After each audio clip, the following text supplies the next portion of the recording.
Bonjour, fellow travelers! If you're heading to Paris, get ready for an unforgettable trip. But before you go, there are some key things you need to know. From avoiding tourist scams and tourist traps to must-try foods, big mistakes first-timers make, and the do's and don'ts of exploring the City of Light. I packed my best Paris tips into these videos, into this ultimate guide, so grab a croissant, sip some café au lait, and let's dive into everything you need to know before visiting Paris.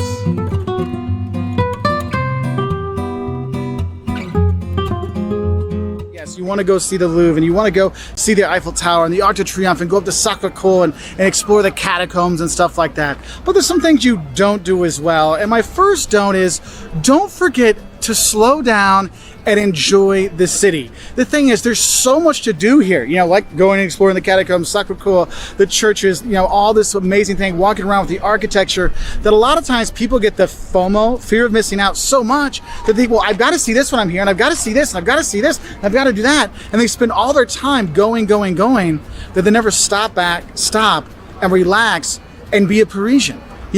Take the time, go hit the fromagerie and grab some cheese, go to the boulangerie and get a baguette, go get some wine, come to the park and enjoy just sitting back and relaxing and taking in the city. Because there's so much to do and you want to go with your limited time that you really miss out on what truly makes Paris Paris, is that it's the atmosphere. So don't just go. Make sure you set some time away to sit at a cafe and watch the day go by, or come to a park and enjoy things. Maybe don't go up the Eiffel Tower. Maybe what you do is just sit out here at the park behind it and take it in and relax. And the thing is, I guess with the Eiffel Tower is actually my second don't since we're here. Don't go up the Eiffel Tower if you're claustrophobic or you don't like heights. Now you see you have the first platform there. It actually goes up multiple ones and you can go up, but the lines there, you're really packed. They smush you in the elevators going up. Everyone's kind of fighting and jostling on the way there, and it can be quite traumatic, especially if you're claustrophobic. And the thing is, I was here with Jocelyn a few years ago and we ended up walking back down. We had tickets all the way to the top, but we didn't get all the way there because it got too much, and so we actually walked back down. So do have a heads up for that, because it can be a bit much if you're claustrophobic or scared of heights, okay? But it still is gorgeous to go up and to enjoy, but nowadays we just kind of enjoy it out here. The kids go to the little park right behind there to play and have a good time there, and so we still get to see it, but we don't necessarily go up it. Now another big site here is the Arc de Triomphe, and my don't for that is, don't try to run across the street to get to the Arc de Triomphe or get away from the Arc de Triomphe. Also, I should say, is don't just run in traffic. I mean, obviously people know that, but you really need to use the traffic signals here in Paris, because the drivers are a little nuts and you're gonna get, you could get hit, so do be careful. But specifically with the Arc de Triomphe, there's actually stairs. You go down underneath the roundabout and then come up in there, okay? Because I keep saying to us, we're trying to run across the world's biggest traffic circle, or one of the biggest traffic circles, and then I'm like, you're making yourself in danger. Don't do that, okay? There's stairs to do that. But also, don't jaywalk or stuff like that anyway, because you could get in trouble. Now, the fourth don't I have for you when you come to Paris is, this is for if you're going to be exploring France, and that is, don't think that there's just one main station here in Paris. Depending where you're going to be traveling to, you might have a different station. You might be going to Gare de Lyon. You might be going to Gare de Est, Gare de Nord. There's a lot of different stations you might be going from. And so you need to make sure when you buy that train ticket, look and see which station it is, because otherwise you might notice that your hotel is on one side of the city and your departure station is on the other side of the city, and that's why I'm putting up the the main cities that you go to from different stations up here, so you can have an idea, so you don't end up at the wrong station going, oh, I need to be at Nord but I'm at Est, oh no, because I don't want that to happen, because that does happen to a number of tourists. I think going along with that, a next don't is, don't think Paris is France. I mean, yes, it is France, but don't think Paris is everything about France. Paris is a fantastic city. It's like New York. It's an amazing city. You'll love being here. But France is so much more. Going to explore Strasbourg is a totally different feel. Going to Normandy and see the D-Day beaches and those things, that's a wholly other different experience. Seeing the chateaus in the Loire Valley, going down to Grenoble, heck, the Côte d'Azur, the Riviera in the south. There's so much more in France than just Paris. So if you get a chance, go out. And even if it's just doing the day trips, going to Versailles or Fontainebleau or Giverny or something like that, you have these options to see more of France when you're here. Because honestly, with the super fast trains, pretty much anywhere in France can be a day trip. An expensive day trip with the TGV, but you can go a lot of places. So maybe try to find something nearby so you can enjoy and get a little bit more of French culture when you're here, because Paris is awesome, but it's not the only thing in France. Now, another thing I should talk about when we're looking at transportation here in Paris is don't bother taking taxis or Ubers unless you have to, because the metro system here is fantastic. It goes to every site you'd want to see. You're never more than 500 meters away from a stop, and it's really, really great and really, really easy to use. You know, just take it in, take it out, boom, you're good to go. So don't feel that you have to Uber everywhere. Don't feel like, oh, the taxi. The metro is set up to help you. And a don't I have with the metro is don't throw away your ticket after you go in there. Because sometimes you need your ticket to actually get out of the metro as well, not just to get in. And I've seen many tourists at some of the stops that make you do that. They're like, could I go out with you? I'm like, sure, but I'll hold my wallet when I go through, okay? So be careful with that. And the reason why I say I hold my wallet is, I guess the next don't I have for you is, don't be lackadaisical with your safety when you are here. There are a number of pickpockets, especially going in and out of the metro, maybe on the metro, some of the bigger sites. You do need to be careful with that. So don't be lackadaisical with things. And they'll even give you warnings at the Louvre saying, watch out for pickpockets, because it does happen, sadly. I mean, we have a whole video on the scams of Paris to help tourists know what to expect when they come here. And the thing is, I guess I'll do another don't just specifically for one. That is, don't sign the petitions. You will see at any of these sites, some ladies will come up to you wanting you to sign a petition for some great cause, but the thing is, you're not signing a cause for anything. You're making yourself, like, you know, a target for different things. They could be, oh, you believe in this cause, we'll give you some money for this cause. Or maybe their friend is sizing you up, you know, to see what you have. You don't sign, just say, no, I don't speak English, no, and then they'll usually leave you alone. I mean, while I've been filming here, I've had 4 women come up and want me to sign stuff, okay? So you'll see that. So don't sign, okay? Also, don't take the golden ring when someone gives it to you. That's another scam. But go to the scam video for more of that stuff. Now, let's move to one of the better topics in France, food. And my don't for the food is, don't get breakfast at your hotel.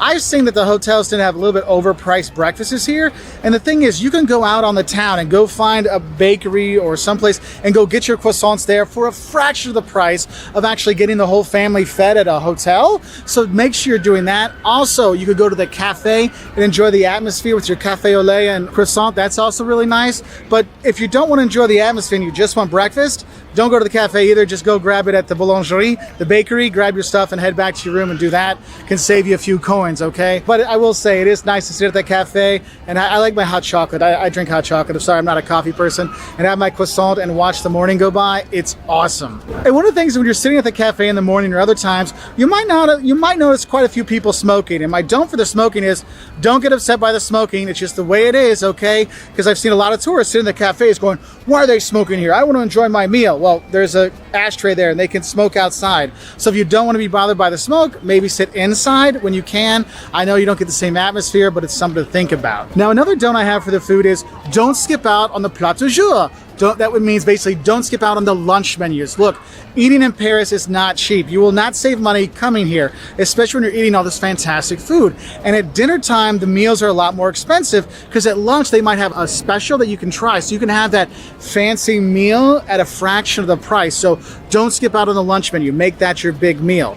But the thing is, if you're going to go out for dinner, my don't for that is, don't forget to make reservations on the weekends, like Friday, Saturday nights. It's vital to make reservations in restaurants, or anytime in the summer when it's tourist season. You want to make sure you're making dinner reservations so you can eat where you want to eat. And a lot of them will have online reservations, or if you see a place you like, just walk up and say, hey, can we make a reservation for tonight or tomorrow night or on Thursday? Because it makes your life so much easier when you don't have to keep asking, do you have a place? And they ask if you have a reservation. You're like, no, like, sorry, because they'll have like one reservation for one table for that whole night, because no one's going to press you to finish quickly, okay? And I guess another don't I should say that kind of goes along with going out to eat and stuff like that is, don't think the Parisian waiters represent all of the Parisians. A lot of people get a bad impression of France because their only interactions are with the waiters. And this is a super touristy city, so they're going to be kind of bad service. And the thing is, the Parisians are awesome. They're one of the, for me, we've had some of the best times meeting the locals when we've been here. I remember when we came here when Liam was little and getting the stroller, and the locals are like, like yelling at the people, let them through, and they're helping us carry the stroller over the things getting into the metro. I mean, the people here are awesome, but don't think that the waiters really represent the people. So don't get upset with the people when you have bad service, because don't forget, you're gonna have bad service when you're here. It does happen. Not all the time, but it can happen, okay? I just want to give you the heads up for that. Now let's move into your accommodation. I have a don't for you there. Don't expect to get a lot for your money when you're here in Paris, because the city is expensive to stay in and it's a lot of people. So there's very small hotels and small hotel rooms. So don't expect a lot of space in your hotel rooms. But it's okay, because you're going to see so much stuff here that you're always going to be out exploring the city, whether it's daytime or nighttime. So don't worry about that. But just have a heads up. It's going to be probably a small hotel room. Now, another don't I have for you is when you're going to be walking to the Champs-Élysées, which everyone does because the walk from the Louvre to the Arc de Triomphe is kind of a rite of passage of all tourists. Don't shop or eat on the Champs-Élysées because the more expensive stores, but the prices are higher for a lot of stuff, but also the restaurants are a bit pricier as well. So your best bet is actually go and explore some of the other arrondissements, the other parts of the city. Maybe go to the Latin Quarter or Montmartre there and eat there and shop there, because you can find some more boutiques, some more French places as well at a lower price. So that can be a really big help there. So walk the Champs-Élysées, but don't shop or eat there, okay? And when you are going around Paris, my next don't for you is don't forget to learn a few words of French before you come, because even though English is the tourism language of the world, it's not the tourism language here in France. France, obviously, they speak French, and you should know a few words. And the thing is, you'll get by if you don't speak French, but just knowing merci, which is thank you, s'il vous plaît, which is please, où est les toilettes, where is the bathroom, these kind of things really make things a lot easier for you as a tourist. And sometimes, like, my personal favorite is, pardon, je suis idiot, je ne peux pas français, which is, I'm sorry, I'm an idiot, I don't speak French. And that has really opened up people, and I've been doing that for probably 10 years of coming here, and it really opens up. And then they're okay with my bad French when I speak, so that's a really nice thing. But do know a few words when you're here, because it does make your life a lot easier and puts a few smiles on the faces of the locals as well when they know you're trying. But just know they might correct you when you do try, but it's okay. They're doing constructive criticism, not being mean. Now, one of the most important museums in the world is the Louvre, okay? And I do have a don't for the Louvre, and that is, don't go on Tuesdays. It's closed. So when you're planning your vacation here, a lot of countries and a lot of places, museums are closed on Monday.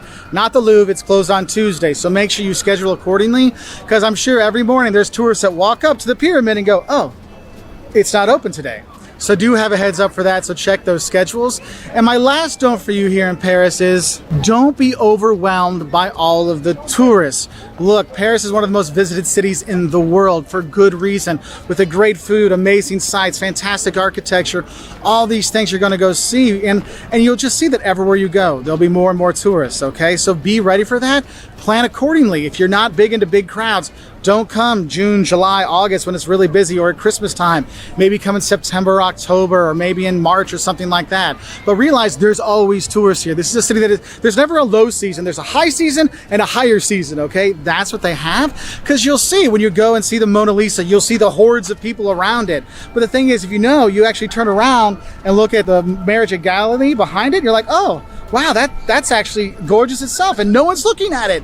So you can find ways around it, around the crowds. There's all these other smaller museums you can go check out in other areas, that it really is a way that you can have all these tourists, but still get away from them all as well. So that really takes some planning. So what I recommend, find an arrondissement, a neighborhood you like, make that your home, and get to know that area and explore the city from there, and you will love it. So I hope this helps you get ready for your trip to Paris, because you don't want to miss it. This is definitely one of the cities you want to come to in the world. A lot of people are asking, Mark, where's your one place you'd move to just like that? And it's Paris. I love this place. I love it so much. It's shockingly how much I love it. And that's why today I'm making the 10 things that are going to shock you about visiting Paris, because you'll be shocked, because this place is awesome. Anyway, let's start with the first shock. The first thing that's going to shock you when you come to Paris is actually the Parisians are actually really nice people. You know, with all the history and all the stuff you hear online and all the stuff you hear about, oh, how horrible the French people are and how horrible the Parisians are and how unfriendly they are. That is the farthest thing from the truth. The people here in Paris are awesome. We've been on the subways and we've gotten,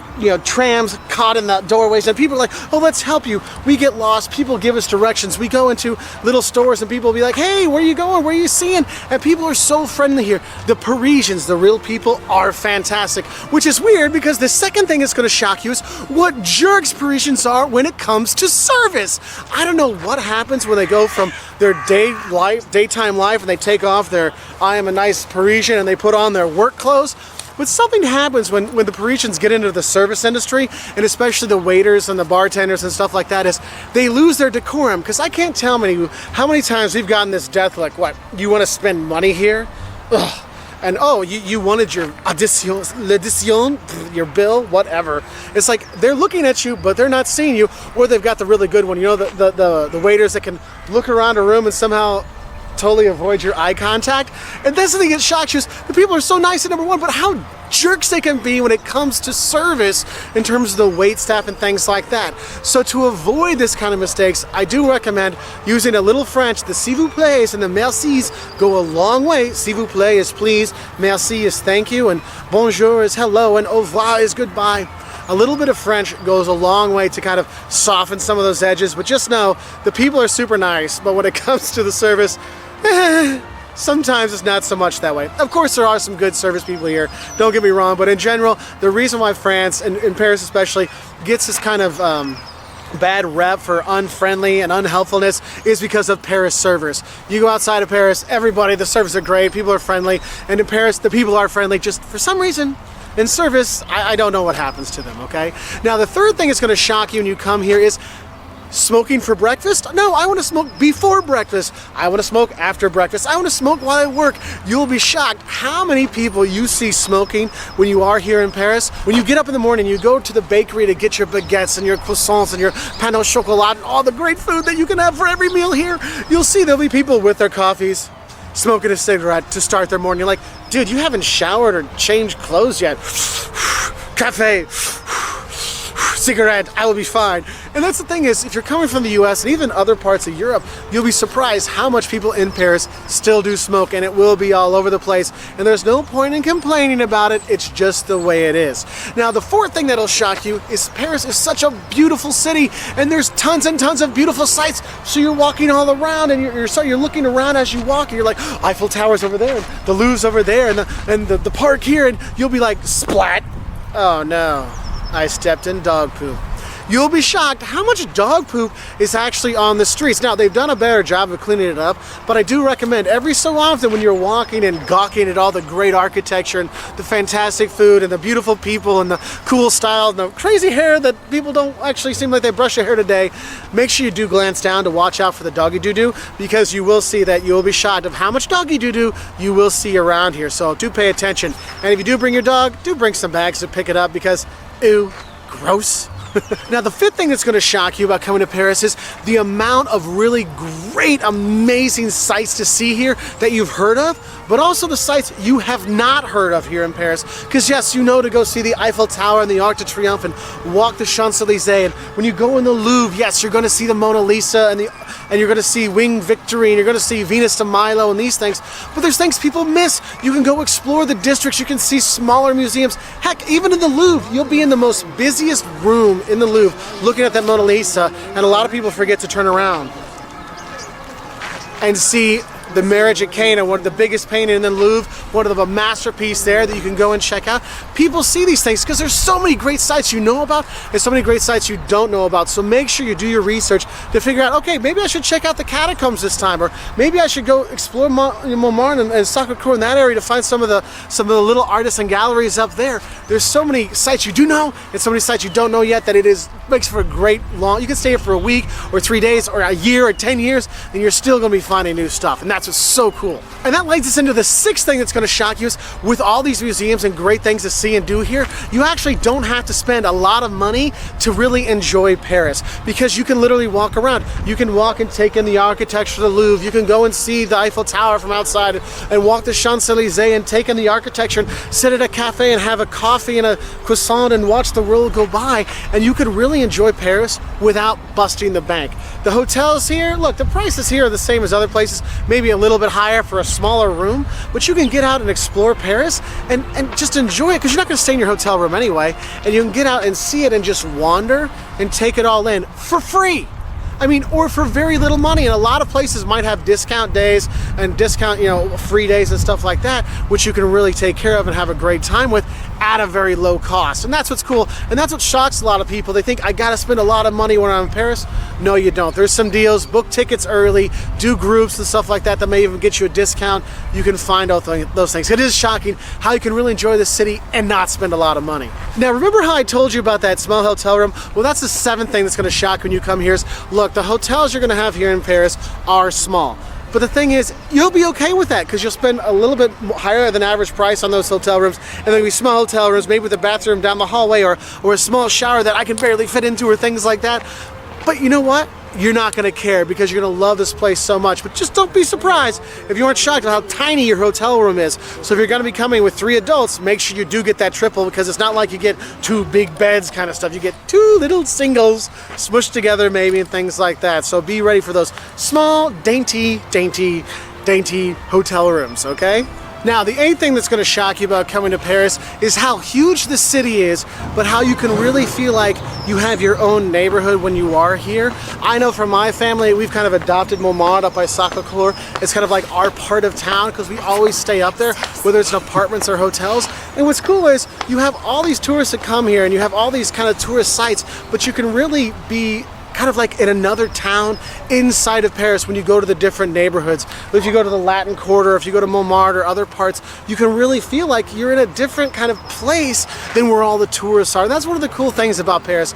It's not just the historic center and that's it. It is a living, breathing city that you can really enjoy, and you can really feel like it's your home when you do come here because there are all these different sections that you can kind of find one that you identify with and really stay there and really enjoy. And that's a really cool thing is that, yes, it's so huge, but you can really have that at-home feel when you are here with all the great different neighborhoods that are out there. So make sure you do explore more than just the Louvre and the Eiffel Tower. Get out there and explore other districts and really take it all in because it is such a fantastic city. And the 9th thing that'll shock you, kind of makes it easy to go and explore those things, is you're gonna see there's a metro stop literally every 500 meters. No matter where you go in the city, there's gonna be public transport, which for a tourist is a godsend. You don't have to take the taxis and fight the traffic and all these kind of things. You can hop on the metro, go around town. It's really easy to do. They got these simple tickets, buy a carnet, buy 10 tickets, you can buy day passes, but keep your tickets with you because you might need it to get out again in some parts and some stops. Some you don't, some you do, but just keep them with you just to be safe. But the metro really goes everywhere. You can go anywhere. You can take the metro or the RER to get to the Eiffel Tower or Place de Concorde or Sacré-Cœur or wherever. There's so much great public transport here, and it is shocking how close and how easy it is to get to. But you also be shocked as how many steps you'll have to walk up and down on some of the stops. So just be prepared for that, okay? So if you got knee or hip problems and stuff like that, bursitis and stuff, make sure you're looking for stops that have the elevators and things like that because you could end up at Abyss, you could end up going 115 steps up if you don't see that elevator. So be heads up on that one. The 10th thing that's going to shock you when you come to Paris is you're going to see a lot of beggars on the street with kids, especially if you're going to be out in some of these other districts where you see a lot of tourists going. And the thing is, the French will say, look, they're not French, they're from other places, they're gypsies or they're Roma, and that does shock a lot of tourists when they come here because they hear about this égalitaire, socialist, everybody needs to be helped out. France with high taxes, but you will see people begging on the street, and you will see them with your kids, and you will see, beggars, when you come out of the metro stops and when you're on the trains and stuff like that. They do say, the government does say, don't give them money, don't give them money. That's up to you. I'm not going to tell you to do it or not do it. Just know that the government says don't do these things. And then the 11th thing that's going to shock you when you are here are the insane number of tourists that do come here. Look, this is Paris, right? And Paris is the most visited city in the world for a reason, because it's gorgeous, the food is fantastic, the people are actually cool, aside from the service thing. And so many people come here that there's no really low season. There's high season, and then there's, oh my God, high season. That's kind of how it is. And so when you go to places like the Louvre, or you go out to Versailles, in the Palace of Versailles, be ready for tour groups coming through and tour guides pushing people around and tourists taking up spots and waiting in line to eat and things like that. That can be really kind of a frustrating thing for tourists when they are here because there's so much to see and do that everybody wants to see and do it, so you will be dealing with those hordes of things. Oh, another thing is with that waiting in line to get restaurants and stuff like that, know that a lot of restaurants, except for the tourist areas, they will not probably serve dinner until after 7 o'clock at night. So if you're hungry, if you get hungry between like 3 and 7, sometimes it's hard to find restaurants that are going to be open that aren't like quick lunches and stuff like that. You can find things. Quick is like their version of McDonald's. Yes, there are McDonald's. You can get quiches and baguettes and stuff like that throughout the day to kind of tide yourself over, or the croque, which is like their ham and cheese pastry sandwich kind of thing. There are things out there, but anything. You think they'd be open more often with all these tourists, but they're not. Anyway, those are 11 things that I think might shock you when you come to Paris. It is a great place. I guess I could say another thing is I'm actually standing next to a park that I can't actually go into. So you might be the 12th shock, might be the fact that you have all these parks that you can't actually go onto, which is kind of a troubling thing. Anyway, I hope that helped you know a little bit more about Paris, and hope you weren't too shocked. I know these are more fun shock kind of things, but we love Paris. It's a great place. You definitely should come here if you get a chance to go. It is well worth it. You'll never guess where we are today. And today we have a quick little video on 5 tips for visiting Paris. And the first tip we're going to have for you is, look, there are tons and tons of sights to see here in Paris. Yes, you can go to the Eiffel Tower, you can go up there, or you can just enjoy a picnic in the park right beside it. You can go to the Louvre to see the Mona Lisa or Winged Victory, Musée d'Orsay for their Impressionism, go to the catacombs and explore. And what you should know is there really is a ton of museums, a ton of sites, a ton of churches like Notre Dame to go check out, Sacré-Cœur, that you can see when you are here. And the thing is, depending on how much time you have, you really need to kind of plan things out, because the city is kind of spread out. You can get around with the transport, which I'll talk about in a bit, but just know there's a ton of sites. So make sure you do your research beforehand, decide which sites you want to see, and maybe it could be, well, you know what, I could see the Louvre and then walk the Champs-Élysées to the Arc de Triomphe and then walk down to the Eiffel Tower, and that could be like one of my days, and kind of see all those things to kind of tie it together. So there's kind of like a theme or a route you're going to go, because you are going to be walking a lot here. Yes, I'll talk about the metro later, but you will walk a lot because there are so many sites. So bring a good pair of shoes and bring a lot of extra batteries for your camera and for your phone and stuff like that, because there will be beautiful pictures and beautiful things to see all over the town. So that's the first thing. Tons of sites, so make sure you prioritize. The second thing you should know is that all these sites are very popular and the lines can be insane long. The lines to get into the Eiffel Tower to go up it, man, it makes you go, you know what, I don't need to go up. The lines to Louvre in the summer can be packed. And the thing is, there's no low season really in Paris. It's always high season and then super high season, like in July and August and around Christmas time. So just know that, look, you're gonna have to deal with lines when you're here, so bring your patience when you come. Also, if you can, book your tickets in advance for the Louvre and other sites, because then you can print it off at home and you can skip the line and go straight in, and that can save you a lot of time and a lot of headaches. Now, the third thing you should know about when you come here is you will eat and drink really well. There are tons and tons of great restaurants here of all nationalities, but the thing is, you want to eat French food when you're here. So yes, you have your escargot, you know, your snails, and if you actually look really hard, sometimes you can still find frog legs. They're not as easy to find as they used to. One of the best things you can do is get a baguette, get some cheese, and just come out here to the parks and enjoy the parks and have a picnic lunch. You can save yourself a lot of money and have some really great food that way, and that's really cool. Also, the fruit stands all over town, fresh fruit right there. Oh, it's just one of those easy things to do. Other things you can eat when you are here: duck, the confit de canard, that's a really good one. You can have steak and fries, steak and frites, intercote, you can have that. And what I'd recommend is, if you're going to be coming here and you're going to be here like on a weekend, like a Friday or Saturday, if there's a restaurant you see and you like, make sure you make a reservation, because Friday and Saturday the restaurants do fill up, so make sure you do have your place there. If you're looking to get snacks during the day, you can get a crepe with Nutella or a galette, which is like a ham and cheese, like a savory version of a crepe. You can have all kinds of nice snacks. Have a quiche Lorraine as you walk around, or the baguettes, the croissants and stuff like that. You'll eat very well here and drink the wine. It is good. You can drink the water here. It doesn't taste so good, but you can get that. They'll give you a bottle of it, of tap water at the restaurants. It's fine. You can drink it, so you'll be okay there.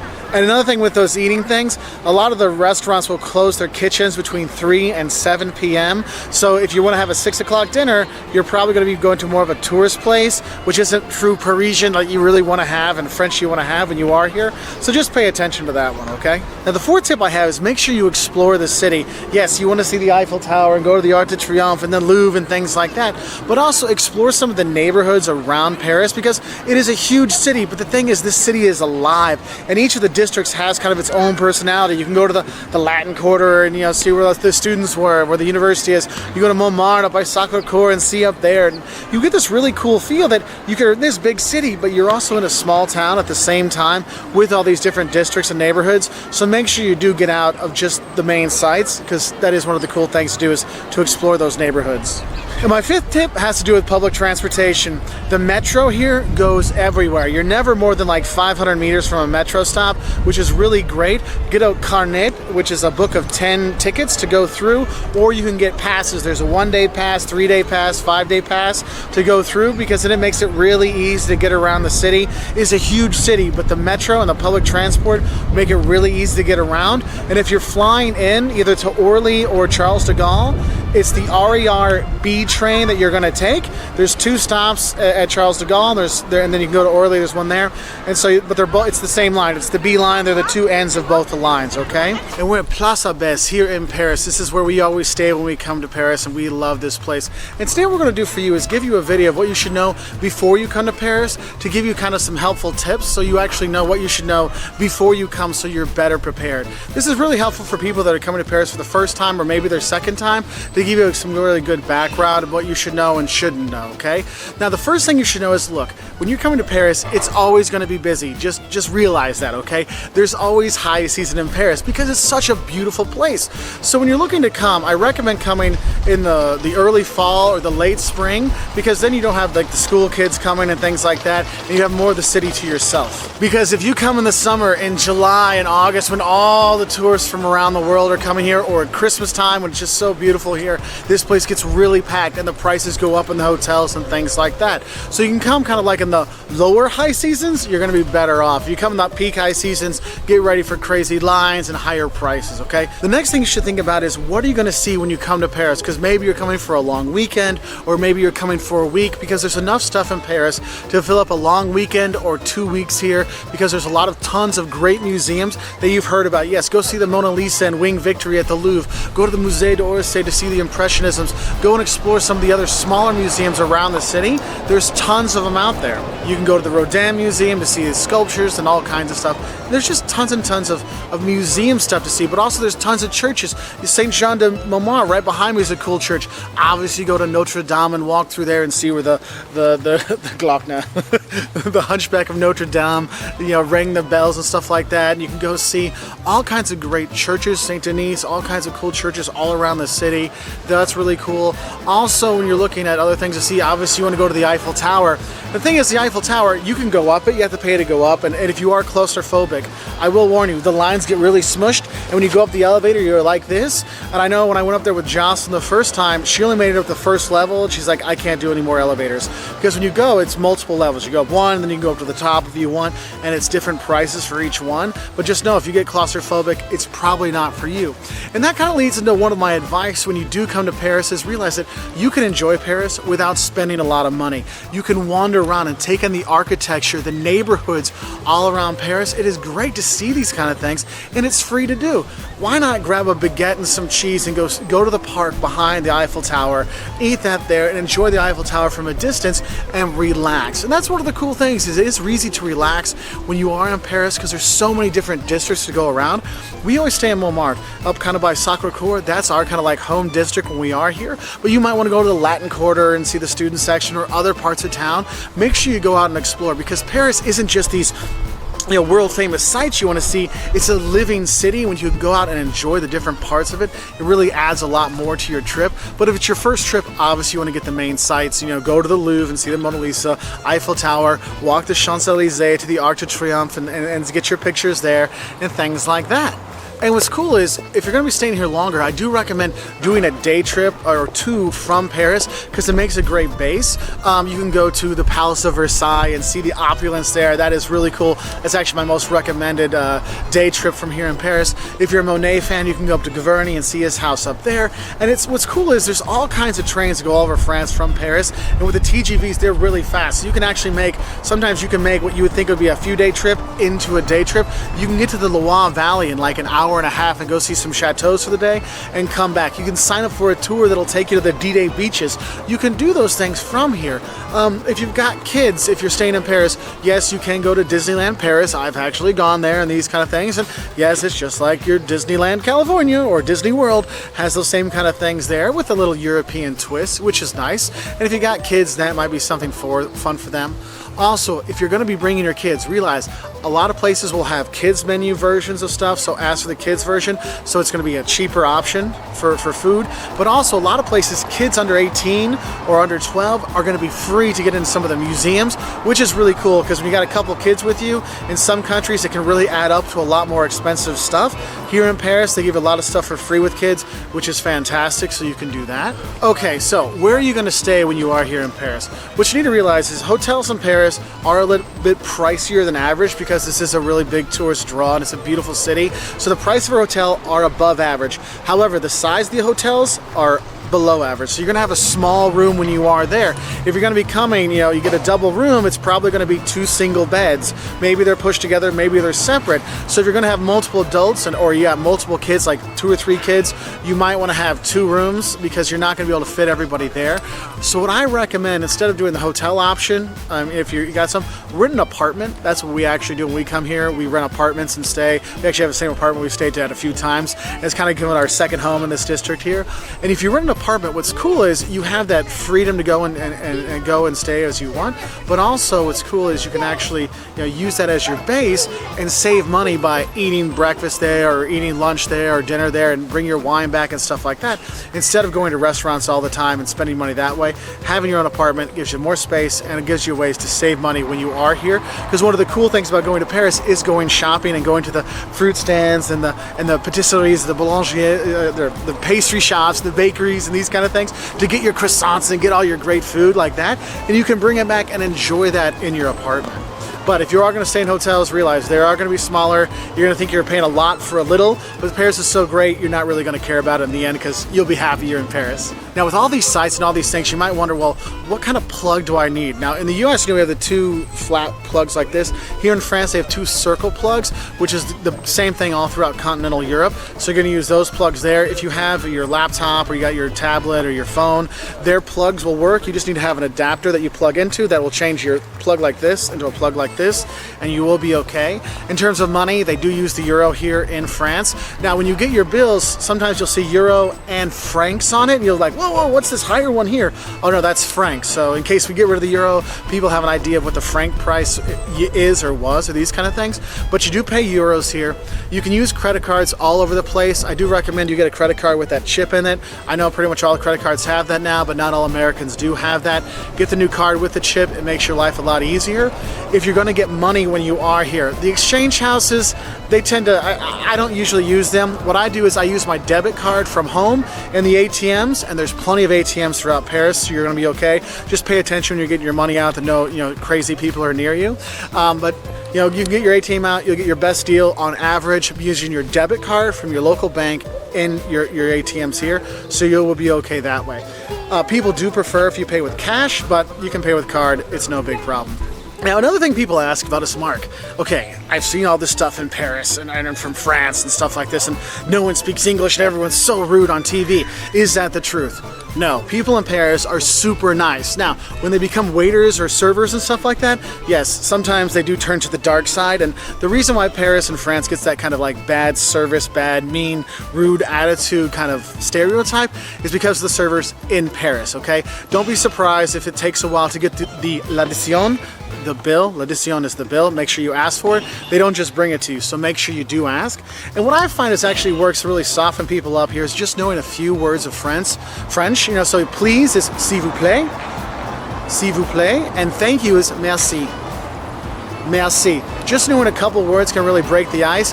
We don't really have too many problems with the service here, but I have seen people have trouble with the service.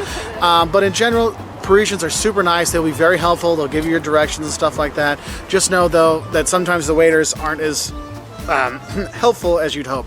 Now, another thing with those waiters, when you go to the restaurants, when you get your bill, Taxes and service is already included, so you do not have to tip here in Paris. And if you pay with a credit card, they won't even get a lot of the things. They won't even give you a line to write down a tip on there, so it's no big deal. If you want to leave a few euros on top because you had good service and stuff like that, no one's going to say no to that. But put it in cash because that way they'll get it. Otherwise, they won't. Now, when you come to Paris, what you got to realize is coming to France in general is a gastronomical experience. It is a food feast. It is a wine feast. There's so many great foods all throughout France. And what's cool is they all kind of like gets to come here in Paris. And so when you are here, what I do recommend is when you go to the restaurants, one thing is get the menu. And the menu will have let's say entree, which is like a starter, and then plat, the main plate, and then a dessert. Get that. It's usually your best deal because it'll get you a three-course meal for anywhere from 15 to 30 euros. And remember that 15 to 30 euros, that's the price you pay. So service and taxes is already included. So if you think about it, well, that 20 euro meal actually, well, it's only like a 15 euro meal because taxes and services included on that. So it's actually not that bad of a deal when you do it that way. And you get to explore and try more foods. What I do recommend is ask your restaurant what is the special of the day, the plat du jour, and that can, or the plate du maison, the house specialty, and get that because that's usually your best bet. Now, some kind of traditional foods you should have when you are here in Paris. Obviously, you start your day off with your baguette. The baguettes here, the bread here is fantastic. Your croissants. Pain au chocolat, it's like a croissant with 2 chocolate lines through it. You can have macarons, which are these little like cookie sandwiches that you see here throughout France in multiple flavors. They are fantastic. And what's cool is when you go to the patisserie or the boulangerie, the bakeries, they'll have tarts there as well. You can get of different fruit flavors, and there's all kinds of good stuff that way. Now, if you're looking at in terms of meal time, well, some popular starters you might want to get, yes, the onion soup, the French onion soup. Yes, you actually should have that here. Yes, I know it's over touristy and they overcharge for it, but it is well worth having when you are here. The French onion soup. Also, escargot, the snails. My 9-year-old, every time we've come to France, he gets escargot every time he can because he loves it so much. So you have the snails, that's a traditional one. Frog legs are something that if you can find it, you should at least try one time. They're becoming less and less popular and less restaurants are carrying them. So if you do see it, that can be a nice little entree to start off with. And they might bring other things from all over the place. You might have cheeses or the goat cheese from Loire or something like that, or oysters from Brittany and these kind of things. So there's a lot of good starters out there. Main courses that you're gonna like. Look, if you're like, I'm a steak guy, that's fine. You can have entrecôte or steak frite. Entrecôte, like a steak with fries, is totally a normal thing here. Another thing you might look at is the duck, the confit de canard. The confit de canard is the main duck dish you want to have here. That is great out here. Now, there's so many food options here. We actually have a video on what to eat and drink and stuff like that in France and in Paris and stuff like that. So watch those videos, and that'll help you out a bit more in terms of what to eat and drink when you are here. But what I want to say is about the restaurants is what you need to realize is from like 3 until 7, a lot of the restaurants will close or close their kitchens. So it's kind of hard if you're used to your 5 o'clock dinner, your 6 o'clock dinner. Sometimes it's hard to actually get dinner at that time, except if you're really tourist places, and then you don't get the really French experience. And so what you need to do is make reservations at some restaurant you've seen in Montmartre or other districts. Go out there and explore there to get better food, more authentic local help and people, and more authentic food, and do that, because especially Fridays and Saturdays, it's hard to get a table, so make sure you make that reservation. Now, if you do need to eat something between those times when it's not open, you can always go get basically a ham and butter sandwich when you go there, the hamon beurre, which is just a baguette with butter and ham inside of it. That's a very typical snack here. You can get a quiche, like quiche Lorraine, which is a ham and cheese quiche, which is a very popular snack to get up there. Make sure you have it chaud, hot. That's a nice thing. Of course, you can always get your croissants and eat those things. You do have that. And if you do miss home and you want your cheeseburger or you want your fast food version of stuff, you can go to Quick, which is like the French version of McDonald's. And what's cool is there, it's fast, it's quick, hence in the name, and it's actually pretty affordable. So if you want to get something, you're like, look, I miss home, I want a burger, it's fast and quick and you'll be out of here. But the thing is, in Paris, there's so many different kinds of restaurants because there's so many international people coming here. You can get Italian, you can get good burgers, you can get Vietnamese food, Chinese food, all kinds of stuff. So you're not limited to just French food, you have international food. But I recommend eating the French food all the time, every day, Oh my God. I had lamb last night. Oh, I about died. My wife had quail. Oh, it was fantastic. And then dessert with the proliferol, the little puff pastry with cream in the middle, and the tarts that are here, all the different fruit tarts you can have. Oh, it is just fantastic to eat here, okay? Now, other things you should know before you come to Paris: how are you going to get around? The metro system, the public transportation system in Paris is fantastic. There's buses, there's the RER, which is like the city train, and you got the metro, which goes everywhere. The Ambes metro stop is right behind me. And literally in Paris, you're not more than 500 meters away from a metro stop pretty much anywhere in the city, which is awesome. They have a super extensive metro system. Make sure you go and buy the tickets, and I recommend they have 1, 3, and 5 day tickets, so you can have one ticket that lasts the entire time. One thing you should know is if you're not going to be using a lot of them, they're not that expensive. You can get them relatively cheap. It's like a euro 70, and they look like this. And what you're going to do is you put them into the machine and you go through, but make sure you take it when you go out, because some stations make you use this to get out. Not too many anymore, but you always want to keep your ticket with you just in case. And they are small, so if you get the like a day ticket or a 5-day ticket, it's this little thing, which can be a little complicated, but just know that you will be fine. I will say when you get on and off the metro and certain stops like Gare du Nord and Gare de Est, do pay attention to your pockets, because that's where pickpockets are a lot kind of working here, excuse me. And that's why the next thing I should talk about is a lot of people are kind of worried. Is it safe to go to Paris? Look, I'm here with my family, with my wife and kids and my parents, and we are having a great time. And am I worried? No, I am not worried. I've seen a police presence, security presence. You never know what's going to happen when you go anywhere. But I still feel safer here than I do traveling in the U.S. So you do have that. One thing I will say is watch out for the beggars, watch out for the pickpockets. And the thing is, the pickpockets don't always look like, oh, that's a pickpocket. It might be somebody dressed normal like me. Just pay attention to things. If someone's overly friendly with your bags, just say no thank you, okay? Non merci. That's no thank you. No merci.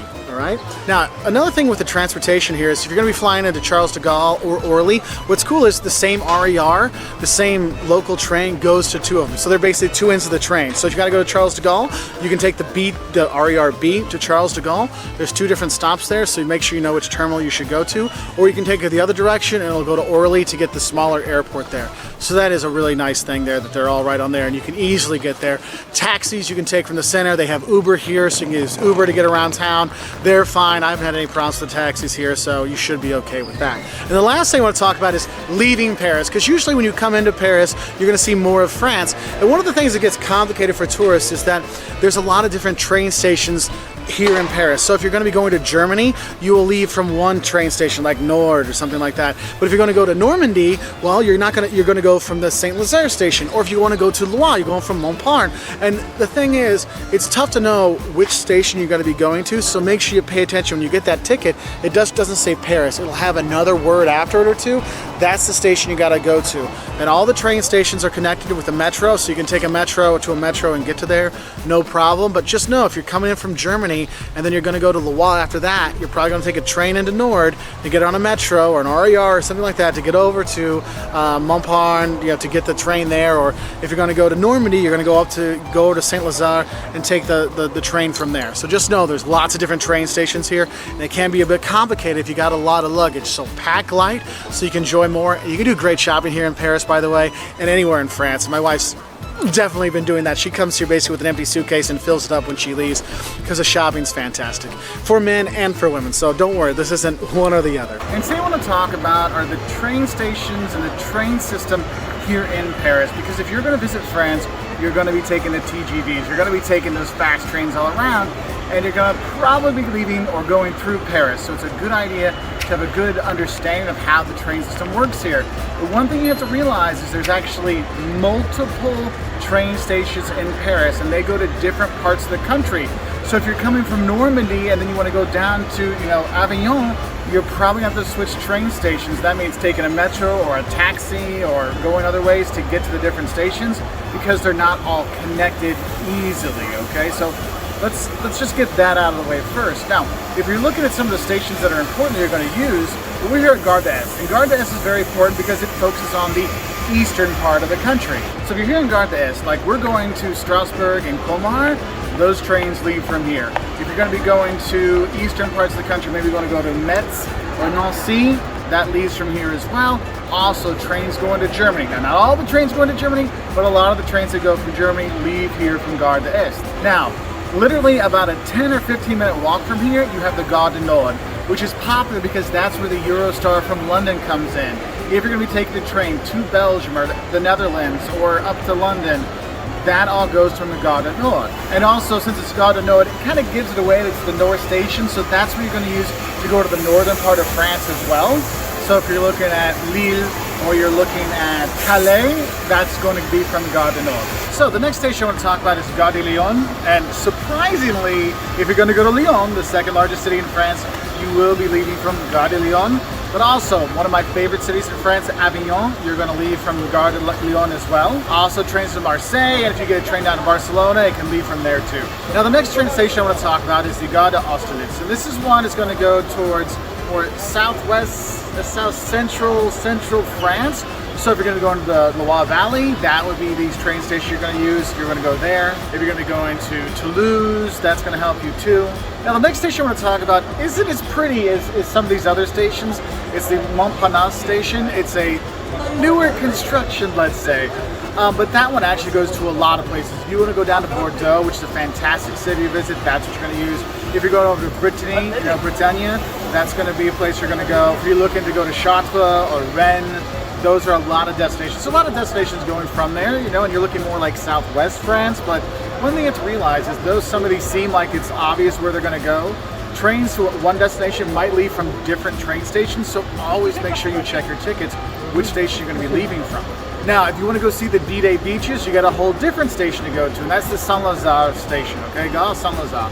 And that is where you're going to go to Normandy. If you're going to see the D-Day beaches, you want to go out to Mont Saint-Michel, that's the direction you're going to go. If you're going to go to Rhône, which is fantastic, or Le Havre, really nice places to go visit, that's the station you're going to need. And then you have Gare de Bercy, and Bercy is basically going to get you to the Burgundy region, and maybe some trains to Italy, so you have that. And the thing is, you see how confusing this is with all these different train stations? That's why it's really important. If you can download the app onto your phone to get your tickets, it's going to tell you what station it leaves from to make your life a lot easier. If you're connecting through Paris, it will tell you that you come into Gare du Nord and then you have to leave from Gare de Est. And so then you have to figure out the way between the two. They do not help you find that. So you might need to get a metro ticket, you need to get that taxi, or if you're from Gare du Nord, Gare de Est, it's like a 10 to 15 minute walk, you can do that, okay?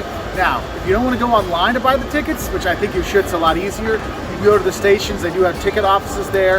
If you're going to do an international trip, sometimes you can't buy the international stuff online, you have to go to that, which can be a bit of a long line, so give yourself time.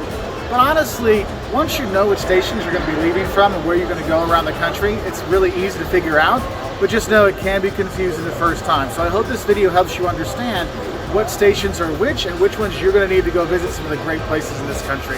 There's lots of tourists, and when there's a big city and there's lots of tourists, there are some crime things and there's some things that you need to consider, and that's what we're going to go through on our video today. And I think the thing that scares tourists the most when they come here is probably they're worried about getting robbed. They're worried about pickpockets, okay? And I won't lie to you, there are pickpockets here in Paris, and probably the two spots you really need to kind of focus on it the most to look out for pickpockets. One, any tourist site that has a lot of tourists, that's going to be a site that they're going to work at. And two, the metro, okay? So if you're going to be going into the Louvre and you see where there's a lot of people taking in the Mona Lisa or any of the sites, you'll notice there's actually signs in the Louvre saying, be aware of pickpockets, because they do work there, because they know you're so interested in looking at the Mona Lisa, you don't notice when their hand slips in your back pocket or your front pocket or whatever, okay? Also, that can be at any of the sites. You're going to the Arc de Triomphe and you're there looking at things, the Eiffel Tower. Just be extra cautious when there's a lot of tourists when you're there. Now, on the metro, the most important time to pay attention when you're on the metro is when you're getting on and off of the metro train, okay? Because if you're getting on and off, that's what you're really focused on. We got to get off here. Let's go, or we got to get on, let's go. And they know that. So that's when their hand slips in your pocket, and then the doors close. They're either in the car with your wallet, or they're outside the car with your wallet. So do be extra careful and extra vigilant going in and out of the metros. Also, I will say is when you put your ticket in to go into the metro, some people might try to follow you in, and sometimes you think, oh, they just want to get in for free. Well, no, sometimes they're going for your back pocket. that actually happened to my dad, and the cops literally jumped over the things and grabbed the girls that did it to my dad, and they dropped everything on the ground like, oh, we don't have it, so you can't get it. So we ended up going on our way, and I don't know whatever happened to those girls that pickpocketed my dad, but it's one of those things you really need to consider when you're here. Now, it's not a huge problem, but do be aware. You know, use your money belt, keep your wallet in your front pocket, you know, those usual things. That's going to be helpful. Another thing you have to think about when you come here to Paris with safety are the scams that are here. And we have a video that's got like 2 million views just on the scams of Paris, because there are a lot. The ones I really recommend you watch out for, one is the petition scam, where people will come up to you asking you to sign a petition. Are you against, you know, nuclear war? Of course we are, you know, but I don't, just stay away from the petition scam people. If anyone tries to tie anything onto you or your kids, just be like, no, just walk away. Or if they try to give you something like, oh, did you lose this ring, or would you like this flower? Just walk away, okay? Another thing I think for a safety for your money is I've seen a lot of people doing the like cup scam, where it's like, oh, where's the ball in the cups? I was up by Sacré-Cœur yesterday just watching people just lose money after money after money, okay? Because you're never going to win that game. So it's kind of a safety thing. But I think the most important safety thing, and the thing that actually gets most of the tourists in terms of ending up in the hospital when you come to Paris, is crossing the street. Look, Paris is infamous for the driving, or crazy parking, and people and the honking and all kinds of stuff. And you as a tourist, remember, your magic fanny pack does not protect you from that Peugeot that's driving too fast down the road. You need to make sure you're always looking both ways. You may think it's a one-way street. It might not be. Okay, so that's one of the big things there. And one of the biggest traffic faux pas and crosswalking faux pas that happen in Paris. Look, if you're gonna go to the Arc de Triomphe, you know, it's in the middle of the world's largest traffic circle. You do not cross the road to get onto it. There's steps. You go down and underneath the traffic circle to come up at the Arc de Triomphe. You don't try to walk across. I mean, every time I go there, there's some fool trying to go through. That's a good way to get yourself in the hospital when you are here, okay? So don't do that. Now, another safety thing that people kind of get worried about when they come to France in general are strikes or industrial actions or protests. My advice is, if you're gonna be going, just be aware if there are any strikes or protests going on, stay away from that. You don't know what the protest is for. You might be for the protest. It's best to stay away from those if you are a tourist, because we've been here, you know, when there's been protests going on, and we've had to walk through it. It was fine, but it's best to kind of avoid those things. And if you know strikes are going to happen, like they usually announce if the trains are going to go on strike or Air France is going to have issues, and those things get planned around, so just be aware of it. Now, anywhere you travel, obviously you got to worry about nefarious folks that are out there. And yes, there are scammers and pickpockets, but anytime you're going out, especially late night, do be aware of your surroundings. You know, if there's a group of guys over there and you don't feel comfortable walking by them, don't. Cross the other side of the street, turn around and go the other way, just so you're feeling more comfortable, because you know what? Just like in New York, just like where I live, it's a group of people that are looking like they're up to no good. They might be up to no good. Now, another thing I think is important in terms of safety is when you're gonna get your cash out. If you're gonna go to an ATM here in France or in Paris, you'll see they're all over the place, okay? Now, one thing I wanna tell you, and this is a security thing for your money, is if you're gonna be using an ATM, you know, always cover up when you put in your PIN number. But also, if they ask you, they say, oh, would you like us to convert this to dollars already? Never take the conversion. Just say, I want euros, I decline the conversion. Let your bank back home do that. Don't have the ATM do that. That's one thing. Also, you'll notice there will be beggars that might be by the ATM that will be watching, and they might want to ask for money. So if you don't feel comfortable, maybe go inside of a bank to use an ATM. I just want to give you a heads up for that, because I've seen a lot of people being, you know, kind of accosted right after they go to the ATM, so I wanted to give you a heads up for that. Now, another safety issue I think you need to realize, if you come to Paris, your safety issue of your luggage. You do not want to bring too much luggage when you come here, because if you're going to be using the metro or you're going to be using the trains, having a lot of luggage doesn't really work with that. There's not a lot of overhead space to put your bags. There's not a lot of space to put things on the metro. You know, there's packed in there. They're smaller trains. It can be a safety issue because you don't have a lot of space for everything. And if you got all that luggage and with all these cobblestones, it can be a troublesome thing, because I've seen a lot of tourists that are trying to get their bags with all these cobblestones and a wheel breaks off. So do be aware of that. Also, with the safety is also you're walking here. All those cobblestones, wear good shoes that are made for lots of walking, okay? And walking on cobblestones to kind of save your feet and ankles from any bad things happening to them. Oh, and one more thing with the trains, I will say, if someone offers to help you to get your luggage onto the train, if it's a person going on the train, it's okay, but just know that you don't want people to help you with your luggage. So do minimize the luggage when you're coming here, okay? I'm just letting you know that, all right?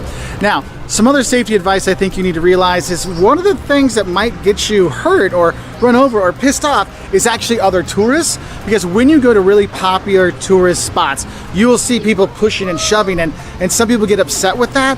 One of the big places I see is in Versailles, where tour groups come through, and those tour guides do not care about anybody else except the people in their tours. So they will run you over, they will push you out of the way. We've had people shove our kids out of the way, the tour guides, okay? And so I will say, be aware of the tour groups, because they just kind of take over the sidewalk and they'll push you out of the way, and just have a heads up for that. And if you're in one of those tour groups, be polite to the other tourists that are there, all right? Also, if you are someone that is claustrophobic, I do not recommend going up the Eiffel Tower, because how smushed you get and how like it can be a bit much. I've gone up with people that we only got one floor up and they freaked out. We actually walked down the steps because they couldn't take all the people there. So that's another safety thing to think about. And then you have your general safety advice, like don't walk with your backpack on your back when you're going in the metro or going up escalators. Put your bag in front of you. Make sure you have copies of your documents on your phone or saved on Google Drive or something like that, in case your passport gets lost, in case your tickets are lost. You have those things there. Use the safe at your hotel if you're going to leave your passport in the hotel. Have a copy of your passport with you in case you need documentation. So just basic safety advice, and we've got videos on basic safety advice for traveling. I'll link that below. That can help you out. We've got videos on tourist traps here in Paris and tourist traps in France and scams in France and Paris that can help you out as well. But I thought it was important for us just to talk about some of the safety things that you need to think about when you're here. And today what we have for you are a few things that actually are overrated about visiting Paris. And I know a lot of people might put Paris itself as being overrated. Well, we do not feel that way. We love Paris. That's why we come here so often, and we love it. But we are honest travel people, and we do have to be honest with you about some of the things that are a bit overrated. I think the first thing I like to mention is the overrated nature of the Mona Lisa experience. I know Caleb, our oldest son, the first time we went to the Mona Lisa, after we fought through the crowds of people and tried to get him through so he could actually see the painting, we lifted him up and he's like, that's all it is? Because it actually is relatively small, and when you have all those tourists around there fighting to get through there and stuff like that, it really kind of takes away from it. So it can be kind of a letdown or overrated experience. Now, it's a fantastic painting, it's a wonderful thing to see, but it is kind of a little bit of a letdown for some travelers, so have a heads up for that. So what I recommend you do is, if you're getting a little like overwhelmed by all the tourists and all the people in front of there trying to get a picture of the Mona Lisa, turn around, take a view of the Marriage at Cana, the huge painting behind there. That's actually better. Caleb, he goes there to see that, not to see the Mona Lisa.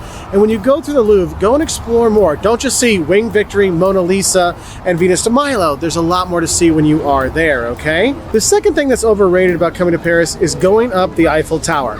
Now, I've done it a number of times, and it is a beautiful view. I will give it that. But again, it's that whole experience of going up the Eiffel Tower, going through the security checks, waiting in the lines and all those kind of things, going up, smushed together in the elevators. I mean, it's a claustrophobic nightmare for some people if you're a little claustrophobic or you don't like heights, so it can be a bit much, and it can be a bit overwhelming how much time it can take and all these kind of things. So that's why people sometimes feel it's an overrated experience. I know when we have friends with us here, I tell them, look, if you want to go up the Eiffel Tower, that's fine. We're just going to hang out in the park behind the Eiffel Tower and just relax back there while they go up. And when they come back down, they're usually a little frazzled. They like the view, but it's a bit much. So I want to give you a heads up for that one. The third thing that's overrated about coming to Paris is shopping on the Champs-Élysées. I know it's the most famous street in the world, right? The Champs-Élysées. We've got to eat there. We've got to drink there. We've got to go to movies there. We've got to go shopping there. No, no, no, and no, okay? There's so many better places to go shopping, eating, drinking, everything than on the Champs-Élysées, because that is the priciest of the priciest kind of real estate, and it can be really, really packed. So those stores get a little overrun. So what we recommend you do is, instead of shopping on the Champs-Élysées, go to some of the different Hollandaise malls and go find some boutique shops, some small artist kind of places, and get your clothes, get your shopping done there, so you have a nice little Paris experience without being overrun by everybody, okay? Now, the next overrated thing I have to tell you is, if you're going to be coming back to Paris from your trip to France and you got to fly out, the overratedness is, dun dun dun, the TGV being on time. I know the super fast trains in France are fantastic. They get you anywhere in 2 or 3 hours. You're pretty much anywhere in France, which is great. But a lot of tourists, what they do is they count on that on-timeness to get back to Paris, to get their flight back to the US or back to Germany or back to Asia or someplace like that. And I'm going to tell you, every time there's always something. A half-hour delay here, a signal mishap there, that can add on 30 minutes there, 2 hours here. I mean, you got to be careful with that. That's why when we travel, we fly out of Paris, we're always spending at least the night before we leave in Paris, so we can kind of avoid any issues with that. Because yes, though the TGV experience is great and it's fast, it is overrated in how often it's actually on time, so have a heads up for that. Now, another thing I think is overrated is the idea that the Parisians are nasty people. Look, I don't know why, well, I can have an idea why Parisians get a bad rap. It's more the waiters here sometimes have issues. But in general, the Parisians are fantastic. The people are nice. They're going to be helpful. You speak a little French with them, they totally open up. They want to help you.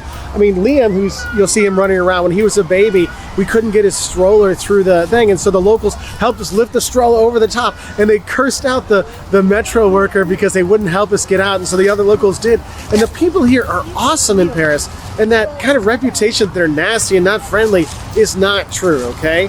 And that kind of goes along with another kind of overrated thing, and that is the overrated nature of bad service and like anti-Americanism you might have in Paris.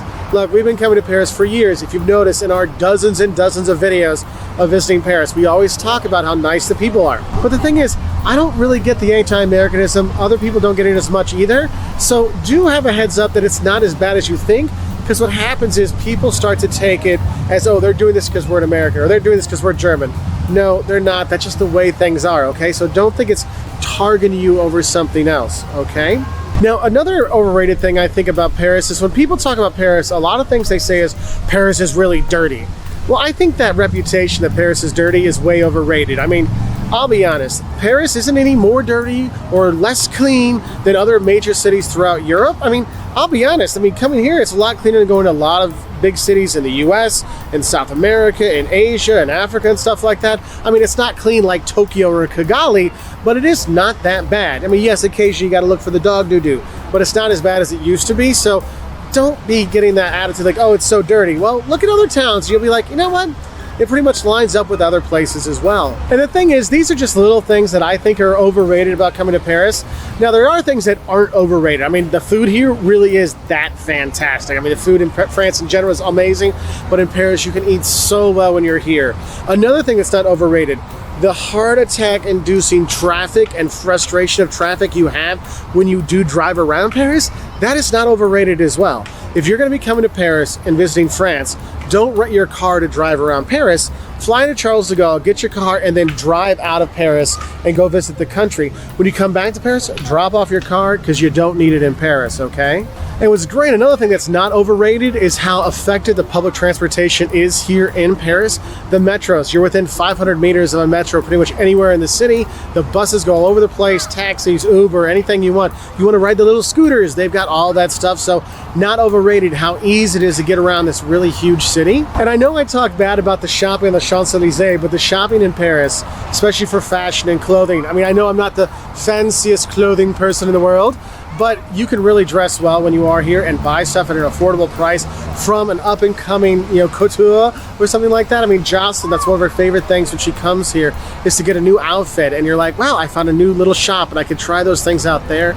It is really, really fantastic. And the last thing that is not overrated about coming to Paris is how many tourists come here. I mean, this place is packed with tourists in June, July, August, September, October, November, December, January, February, March, April, May, June, July, August. Yeah, every single month it is packed, okay? There is no low season for tourism here in Paris. There's only high season and super high season. The super high season is that June, July, August, and at Christmas time, okay? Outside those times, it's only high season. So be ready for that, okay? We've got videos on general scams, but these are the ones that we've seen the most and had people try on us here in Paris on our mini visits here. And the one that you really need to watch out for probably the most is the petition scam. There'll be some lady or a group of ladies that'll come up to you and say, oh, do you speak English? Do you speak French? Oh, please sign my petition. And there'll be some petition, oh, it's against drug abuse, it's against nuclear war, it's about saving the earth. Of course we're all for saving the earth and no nuclear war. the thing is they're not doing that to save the world or anything like that. What they're doing is actually like sizing you up. What do you have? Do you have a nice watch on? Is there something that we could notice on your backpack and stuff like that? And so they're kind of distracting you. So if anybody comes up and wants you to sign a petition, when you're here in Paris, you just say no and just walk away. And they may bother you a little bit, but you just keep saying no and you just keep walking away. You'll be fine because you're not signing anything. Remember, you don't vote here, so your signature doesn't really matter, so it doesn't make a difference. So don't let them bother you, okay? Those petition scams, just walk away from it. Another thing you'll see, this is one I've had happen to us quite a few times by the Louvre, is the golden ring, or someone finds a gold ring or somebody finds something valuable on the ground and they come up to you and say, oh ma'am, did you lose this ring? Did you lose this necklace? Did you lose this? And what they're gonna try to do is then say, oh, it's yours. Well, now you gotta give me money for this because this is a good ring, and they'll try to pressure you into buying it from them or paying them off and stuff like that. And look, it's not your ring. You're like, no, I don't need a gold ring. No, thanks, bye. Just walk away, okay? And that's one of the things. A lot of these scams are just about walking away and just saying no and going away. Another one that you see quite often, especially if you have kids, is they'll give you like a free bracelet or a free flower or something like that. It's the take this for free lie, okay? Basically what they'll do is they might tie a friendship bracelet on your wrist or on your kids or on your clothes, and they'll say, no, it's just for free, it's for fun, it's for freedom or safety or friendship or whatever. And then they're like, oh, well, now you got to pay me for this. Well, you just said it was free. No, that was for free, but you should give me something because I'm helping promote happiness or whatever. So if someone tries to tie anything on you, or especially your kids, just say no, and that should take care of it. But just know that that's another thing you're going to see. Another thing you might see if you're in a kind of heavier tourist area eating, especially at an outdoor cafe or something like that, you have the fake deaf or mute kind of beggars that come by, and what they'll do is they'll put down a card saying, hey, I'm deaf and mute, please give me money, stuff like that. A lot of times those people aren't deaf or mute, okay? So don't think that you're really going to be helping them out a bunch, because most likely it's a scam on their side. And that kind of leads into another kind of overall kind of scam is you'll see a lot of beggars here in Paris, especially you'll see a lot of parents with their kids, moms with their kids or babies, especially near ATMs, oddly enough. You will see that, and realize that it's a scam, okay? There's organized beggars here that have different corners, have these things set up, and ask yourself, would your little kid be laying there for hours on end sleeping with all those people going by, or your little 3-year-old being calm and stuff like all day? No, you might want to ask those kind of questions. Or why aren't they in school? So realize that this is an organized begging kind of thing. It's not about you being mean to people, it's just letting you know that this is kind of a scam, so do watch out for that. Another thing you really need to watch out for when you are here is when you're coming in and out of the metro, but not just like the actual metro train, but when you're going through the turnstiles going into the metro here in Paris. You might have people that will follow you through into the metro, and you may think, oh, they just want to not pay for the metro, that's fine.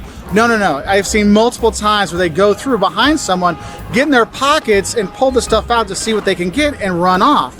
My dad, we were here in Gare du Nord, and it happened to him, and the police were over the barriers right away and grabbed the 2 girls that did it, and they were probably like 14, 15-year-old girls, but all the stuff in my back pockets of my dad's pants, were on the ground there. The kids were like, we didn't steal anything, look, it's all on the floor, we don't have anything. So technically they didn't steal anything, so they don't really get in trouble. So you do need to be careful, so always pay attention when you're going into the metro and coming out of the metro if someone tries to go with you.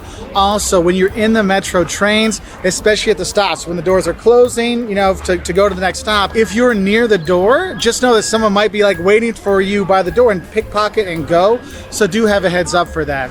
Another thing you need to watch out for, if you're in any of the big tourist places or any of the museums, even the Louvre has a pickpocketing problem. And so make sure you're paying attention. Keep your wallet in your front pocket. Maybe use a money belt or something like that to keep your money safe, because there are nefarious people out here. So have a heads up for that. And the last scam I want to talk about is a version of the old bait and switch.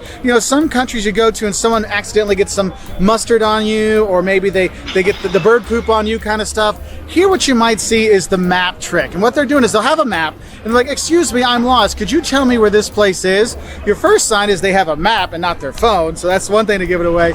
But also realize this is kind of like the petition scam. They're kind of sizing you up. They might have a friend over there that's waiting for you to kind of be distracted if you put your bag down to help them to hold that big map to look.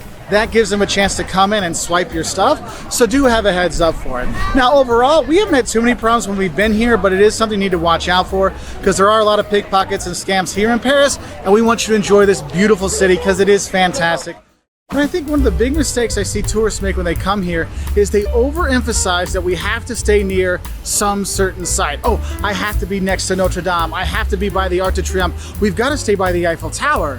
You don't have to do that. Don't think that one area is better than another in terms of seeing the sights, because the city is so well connected with the metro and public transportation that you can stay anywhere and get anywhere very easily. And the metro tickets aren't really expensive either, so it's a very nice thing to do. So I recommend, instead of looking for a site and trying to find an apartment by that, read about the different arrondissements, the different districts and neighborhoods that are here, and find a neighborhood that really calls to you and stay in that area. It might be Saint-Germain, it might be Montmartre, it might be the, wherever, but have one that calls to you so that can be kind of like your little part of Paris, and then you can go out and explore the sites. Because some of the sites, it's not really super awesome to stay on the Champs-Élysées or stay by the Eiffel Tower. You might want to be in a neighborhood to get more of that Parisian feel than the over touristy feel. And that easiness to get around leads into the next mistake we see a lot of tourists make, and they just want to take taxis and Uber and stuff like that when they get around.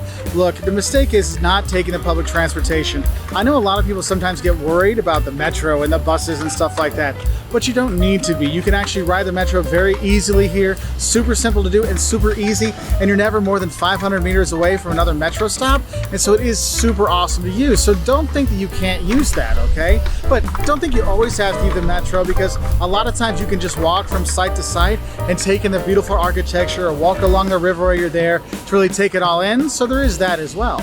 So the next mistake I see some tourists make is they spend too much money on food and lodging, and what you don't realize is some things you can do to actually save some money when you are here. In terms of food, don't make the mistake of getting breakfast at the hotel, because if it's going to make you charge you 15 euros for it, you don't need to do that. You can go to the boulangerie, go to the bakery, grab something there for 2 euros, and you'll be just as satisfied and have an extra 10 euros in your pocket. If you're going to be going to a cafe for breakfast and stuff like that, ask yourself, are you going because you want the atmosphere, or are you going because that's the only place to have breakfast? Again, hit the bakery, you can save yourself some money that way. But for me, where I find the biggest bang for my buck is actually making sure that I have the lunch specials at the restaurant and have my big meal at noon, because you can get some really great deals on lunch specials here that you have all the courses and all the stuff for a fraction of the price that you would pay at dinner time. So do have a heads up for that one. And also don't forget to make reservations at dinner on the weekends and in the summer for your favorite restaurants, because they do book out, okay? And another thing I see where people overspend is on lodging when they're here. And like I said before, you can find different regions. You don't have to stay in certain parts of the city. You can just go explore and things like that. But I will say is realize there's two things you're always going to get in a hotel in Paris. One, a high price, and two, a small hotel room, all right? So it doesn't matter where you're staying. If you're going to be paying a lot more for a room, it doesn't mean it's going to be a bigger room. It just means it's a smaller room, probably in a closer location. So have a heads up for that, and be smart with your money when you're looking at your lodging, because you're going to be out exploring the city all day. And what's cool, you can explore the city at night as well. So you're not going to spend a lot of time there. So don't overspend your budget on the lodging. Now, another mistake I see a lot of tourists make is they get this FOMO, fear of missing out. They're like, well, I'm here in Paris, I've got to see everything. I've got to go check out Notre Dame while they're rebuilding it. I've got to go to the Eiffel Tower. I've got to go Musée d'Orsay, the Rodin Museum, the Louvre. I've got to see, the Orangerie. I've got to do the catacombs. And there's so many things to do that people don't ever take the time to relax and take in the city. And so they're just go, go, go, go, go. And when you leave, all you realize is, man, I just looked through my camera the whole time and never took the city in. So make sure you do plan some downtime, sit at that cafe, enjoy a nice time, sit here on the banks of the Seine and just, have a view of Notre Dame or other parts of the city to just relax. Because I really see that people get so worked up that I got to see everything, and you got to realize you can't see everything in Paris. There is too much to see. We've been coming here for years and we're not even halfway through all the great stuff that's here. So take your time, choose the most important things for you, and schedule some relaxation time in there as well. Another mistake I see tourists make is because this place is busy all year round, they don't plan for the tourist hordes. Look, when you go see the Mona Lisa, you're gonna see, 400 tourists surrounding it, okay? And it's like, whoa, that's a bit much for me. When you're going to the Eiffel Tower, the lines and the claustrophobic feels you have when you're going up the Eiffel Tower, you have all these things and people just get really overrun with all the tourists.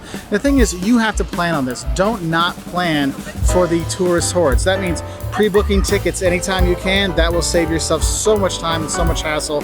Getting up early in the morning and going and seeing the sights of the museum before the big tourist hordes comes, that can help out. Come in the off seasons, the Septembers, Octobers, Novembers, February, March, April. Those are less busy months because it's always busy here, okay? So don't think it's ever like empty. There's just times when it's less busy, okay? So make sure you're ready for that. And then another mistake a lot of tourists make when they come here is people will come up to them and say, oh, hey, do you speak English? Hey, did you drop this? There's a lot of scams here, and you really have to pay attention when you're here because people will come up with petitions for you to sign. Like, oh, hey, sign my petition, and they'll want money, or they might be casing you out. People will come up and say, oh, did you lose this ring, ma'am? Or would you like this bracelet or something like that? It's free. It's never free. You have to really pay attention here because this is one of those cities that, you know what, there's a lot of nefarious people here that are trying to separate tourists from their dollars that aren't just in the tourism industry. So you do need to be careful when you are here, okay? You really should do your research before you come because it's such a great city and so much to see and do. But I guess another mistake would be not planning your time because you really got to figure it out is what's the best things to see at certain times and when, so you don't end up at the Louvre on a Tuesday when it's closed. So doing your research coming to Paris because there's so much really does pay off, all right? For a big city in Europe, this is probably one of the best ones to bring kids to because one, there are tons of museums and sites that your kids will enjoy, okay? From children's focused things to children focused activities in some of those big museums you go to, whether it's the Louvre or Musée d'Orsay.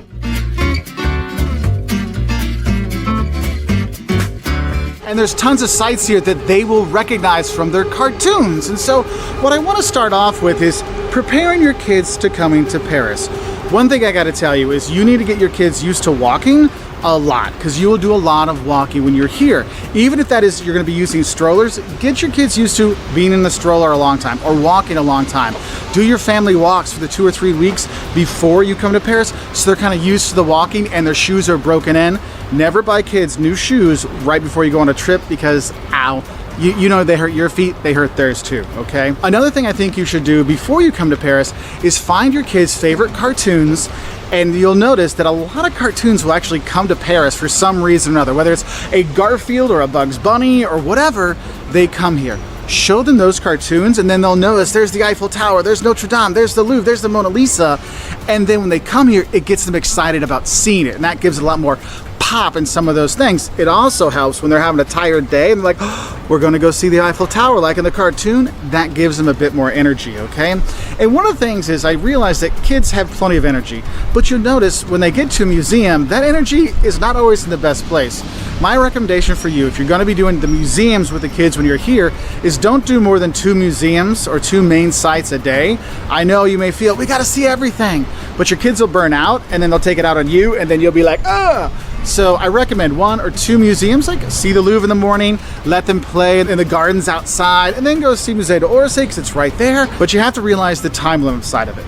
One thing that Joss and I will do when we travel with our kids, if there's a museum I really want to see, and when the kids were little, they weren't in the mood, I would go see that museum and she would take care of the kids. And in the afternoon, she'd go see the museum and I'd take care of the kids. That could be something that can be helpful for you when you're here.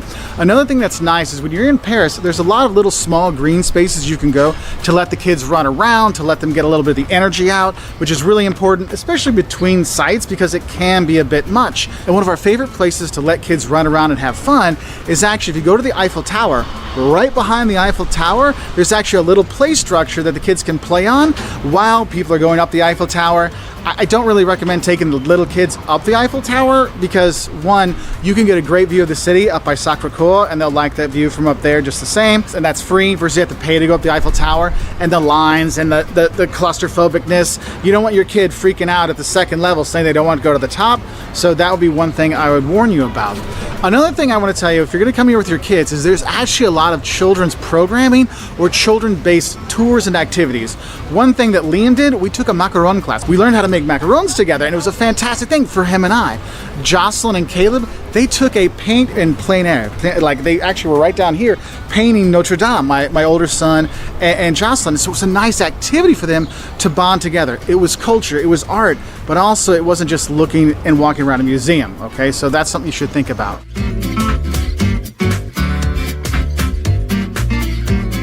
You know, and like I said, there's tons of museums and sites that are dedicated towards kids, and I'll put that up here. There's probably a list that is popping up now to help you understand that. One thing you'll see that the locals will do with their little ones, like the stroller age kids, is when they're walking around, they just give the kid a little baguette or a croissant or some piece of bread, and the kid kind of gnaws on the bread as they go around, and it kind of calms them down. And that's something you can do with your kids if you're going to be walking, because I know some people are like, we're going to walk and see it all. I have to let you know, the walk from here at Notre Dame to the Louvre, through the Champs-Élysées to the Arc de Triomphe and then the Eiffel Tower, that's 8 kilometers or 5 miles of walking. Okay, little feet, they're not going to be happy, so have your stroller ready. If you are going to be using the metro to go around, I recommend bringing umbrella strollers, because that's easier to get through the turnstiles and everything on the metro when you're here, because we actually had a big stroller once, and the locals are great with kids, don't worry. The locals are helping us lift the stroller up and over the barricades when these things were happening. So umbrella strollers are going to be a little more helpful than the big old, Graco huge strollers, okay? Now, another thing you need to realize when you come to Paris with children, you're not going to find children's menus at the restaurants, okay? Now, if you ask, some of the restaurants will let you get a smaller portion. Now, they may charge you less, or they might not charge you less for the smaller portion, but you can at least ask, and people are very friendly. There are some really kind of kid-friendly things that are here. My kids, obviously, the croissants and the pain de chocolat, like all the bread stuff, they love that. Caleb, even since he was little, loved trying frog legs when he was here. Though be careful of the small bones with the little ones. Liam's go-to is the coq monsieur, which is the French equivalent of a toasted cheese ham and cheese sandwich, but kind of flip-flopped around. Fork and knife are important for that one, okay? But that's like an easy thing you can get anywhere. And what's nice is the little cafes, you can sit and have a beer or a wine, and your kids can have a little snack, and so that's a nice thing. Also, probably the most fun thing the kids like to have when they walk around, you'll see there'll be creperies all around, and there'll be just little crepe stands. You can get a nice crepe that's folded up so they can hold with Nutella, which will get everywhere, but it's tasty. But that's one thing that kids have always enjoyed, that they'll walk around having their little crepe and their Nutella as they walk and enjoy the sights, okay? And so what I have here is some of our favorite kind of on-the-go snacks when you're here in Paris. And if you're looking to save money, these are also ways you can save a bit of money on your food by snacking at dinner or lunch or whenever. So just giving you a heads up on that. And probably the one that you have to have when you're here is a crepe. Yes, crepes are everywhere. It's France. You have to have a crepe. But what's cool is since there's so many tourists all around and there's so many people all around that there's all these little crepe stands, you literally see a person standing there with 2 big hot circles in front of them. You're going to go there and you're going to order a crepe and you're going to love it. And the thing is, they have a lot of different toppings you can put on there. I know our go-to is Nutella, which is fantastic, but you can get chocolate, you can get bananas, you can get all kinds of things. But that's a really easy grab and go kind of thing. It can get a bit messy sometimes if you got your kids out there and the Nutella and all those things, but it is well worth it. Also, if you're looking for a quick eat, there's actually creperies you can go in and sit down, and that's a pretty quick thing.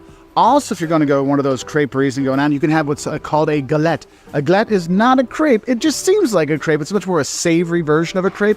So if you want some ham and cheese in there, or you want, an egg or whatever, you can do that. So there's a lot of different things that can go into there. So there's 2 easy, very compact, very easy to take away with you kind of street foods that are here that you can also get in some restaurants in certain places. Now, when you walk the streets of Paris, you will notice that the most popular street food for little kids and strollers is actually a piece of bread. And you as a tourist should take advantage of that, because the best street food here actually is getting a baguette, getting a croissant, get a pain au chocolat, get whatever. Go to the boulangerie, go to the patisserie, grab some of those bakery goods, because they're phenomenal here. I will warn you, if you want to get a good baguette or the good croissants and stuff, you need to get those in the morning, because by the afternoon it's kind of run its course, so you want to get them when they're nice and fresh. And you'll see little kids walking around or in their strollers with just some bread there hanging out, and you can be the same way. And the thing is, if you go and grab one of those baguettes from the bakery, probably nearby there's going to be a fromagerie or a cheese shop, and you can get some fantastic cheeses here to go with that baguette, and just sit out at one of the parks, just sit on a bench somewhere, just take in the city and the people while you have an extremely affordable, extremely tasty snack or lunch when you're here. So that's another street thing I think you need to do. Get the bread and the cheese to go along with it. Now, if you would like to have your stuff already prepared, there's actually another sandwich that's quite popular here. And you'll see baguettes that are already ready to go, but there's the jambon beurre, which is a ham sandwich with butter. I mean, it's just a baguette with butter and ham in it. So simple, so tasty, so ready to walk around. And you'll see there's other sandwiches that'll be there. You can get what you want, but If you want the traditional kind of stuff, you just get the ham and butter one, and that's great and easy to carry around. No worries about that, okay? And you just throw it in your bag and have it later. It's really, really good. And I know some people are like, I want something warmer. I want something a little different. Another thing you might see when you're walking around, and is actually one of my late night snacks things I like to grab, is actually a kebab. You know, a doner kebab, which is like the Turkish bread, and then they put it in the little panini thing, they toast it up, and they put the sliced up meat in there, and the salad and the tomatoes, and then they put the sauce on top. Oh, it's so good.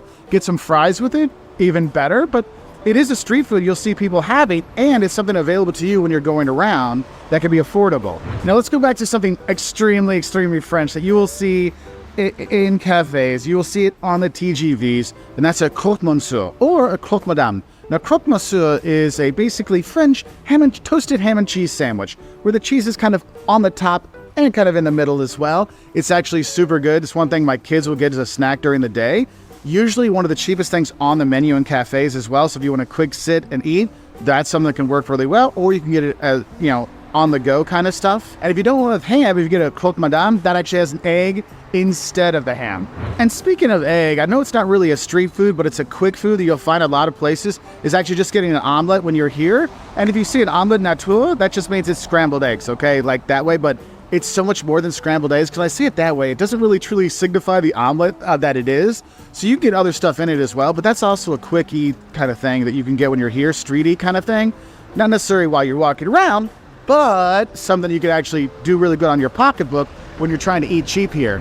And then I think there's another thing we need to put in here, which is what you'll see at a lot of the tourist sites here, are gaufres, or waffles. Yes, you'll see those big, remember the Belgian waffles you had as a kid? You'll see those there topped with chocolate or Nutella or strawberries or cream or whatever. Whipped cream, you'll have all those, but that's another little thing, like sweet treat you'll have when you're walking around, and you'll see people getting that. Now, I will say something is that I know I said this is a video about street food in Paris. One thing you'll notice, you don't see a lot of people actually eating and walking when you're here. They usually sit at a park bench, or they're going somewhere, or they sit at a cafe to eat. So that's why I kind of want to give you some of these cheap eats, but also street eats here in Paris to help you enjoy Paris a bit more and have some of the local flair as well. These are like the French staples that you can find all over the country, but if you want to make sure you hit like the most important things, these are it. But I have to warn you, if you're coming to France, every region has their own specialty. So if you're going to Normandy, it's going to have some different specialties, like the cider that's out there, the oysters, versus if you're going to go to Nice in the south with the different seafoods they have down there. So just want to give a heads up. So this is kind of like your go-to Frenchiest of the French food to have when you're here. And if you're looking for a starter, you can't get more French than escargot. Yes, snails, okay? If you haven't had snails before, they're fantastic. And the thing is, they're just drowned in butter when you're here and you have them. And they'll give you this weird little contraption to hold it, because that pan's gonna be hot. So you grab it, use a little fork, poke them out, eat them. Kids love them, adults love them, everyone loves them. If you haven't had them before, you're gonna find them on menus all over Paris, so get that. Another good starter, or if you're not really super hungry, you're looking for something just to keep you going until a great dinner at night, is of course French onion soup, or as they call it here, just onion soup, soup à l'oignon. You could have that, and what it is like you have the beef broth with the onions in there, and there's bread and the cheese on top, and oh my God, it's so good. But I will tell you, when you get it, be careful, because when you kind of poke it through the cheese and through the bread to get to the soup, it's going to be like boiling hot. So be aware of that if you're going to get it for your kids, okay? Or for yourself, because I've lost a few taste buds over the years over being too excited for my French onion soup, okay? Now, another kind of quickie you can get when you're here, and you'll actually see it on the trains, on the SNCF trains as well, is the croque monsieur, which is basically the French ham and cheese sandwich, but like grilled ham and cheese sandwich, and it's fantastic. You got bread, ham, cheese, it's like Gruyere over top, or Emmental. Like, people use different cheeses on it, but it is so good. But you're not really always going to eat it with your hands. You might cut it with a fork and knife sometimes, especially if you get it for kids or on the train. I would recommend that to keep your hands from getting all the greasiness there. But that's a very easy, typical snack thing you're going to see. Now, if you want another really good snack that you might get at a bakery, or you might get at a shop or a bistro, quiche Lorraine, okay? This is a ham and cheese quiche, all right? It is the most popular quiche. It is the go-to quiche to have when you are here. And you can get it as a slice, you can get a little version of it, you get a whole one, whatever you want. but you'll see that a lot of places, and I do recommend you getting it. It's actually one of the foods I require myself to have when I first come here. So when we got here the other day, I went to the bakery and I got myself a croissant and a piece of quiche de Lorraine because it is a must when you're here. And speaking of those croissants, that is another thing you should have. You need to go to a bakery when you're here, and there's 3 things I recommend getting. 1, get a butter croissant. Look, it is better than any crescent roll you had back home. You want to have one of those. Then there's pain au chocolat, which is basically a chocolate croissant. It is fantastic. You want to have that. And then you just want to grab a baguette. And I know it sounds silly when people say, oh, just grab a baguette and cheese and sit out here on the Seine or on the river and look at and take in the sights. Really, the baguettes here are that good. The bread is fantastic here, okay? So grab a baguette and some butter, and honestly, that can be a lunch because it's so good. But if you want to spice up the lunch a little bit, another thing you have to have when you come here are the cheeses. And you'll see the fromagerie, the cheese shops around. And so you can go, it's literally like there'll be a bakery here and there'll be a cheese shop here and maybe a butcher in between. And you can get your meat, your cheese, and your bread all together. And there's tons and tons of great cheeses from all over France. Just pick one that looks good to you, or 2 or 3, and have that. But the cheeses that are here are unbelievable, okay? Now, if you're looking for another quick snack when you're going by, I know I'm talking about the bakery stuff a lot, but they're important, are tarts. There's tarte tatin, which is a like apple tart, but Jocelyn's favorite is the lemon tart or tarte de citron, which is fantastic. I like pear tarts. So you have a lot of these little sweet, cakes you can have, which are wonderful, or tarts, I should say. And I know if we're talking about sweets and nice little easy things to eat, I think one of the ones that's really important, my kids would probably kill me if I did not tell you about it, is just grabbing a crepe on the street, getting a crepe with Nutella inside. It is one of those must-haves when you're here in Paris, and you'll see the creperies all over. You can go inside and you can have the crepe with Nutella, the sweet one, or you can have a galette, which is a savory one. You can do that as well. So there's lots of different options for you, but that is one thing you need to have no matter where you are in Paris or France. If you're looking for more of a sit-down meal kind of thing, of course, there's always steak frites. So steak entrecôte with fries. It sounds silly, but it sounds simple, but it's fantastic. That's always a great go-to. Really great beef here in France and in Paris, okay?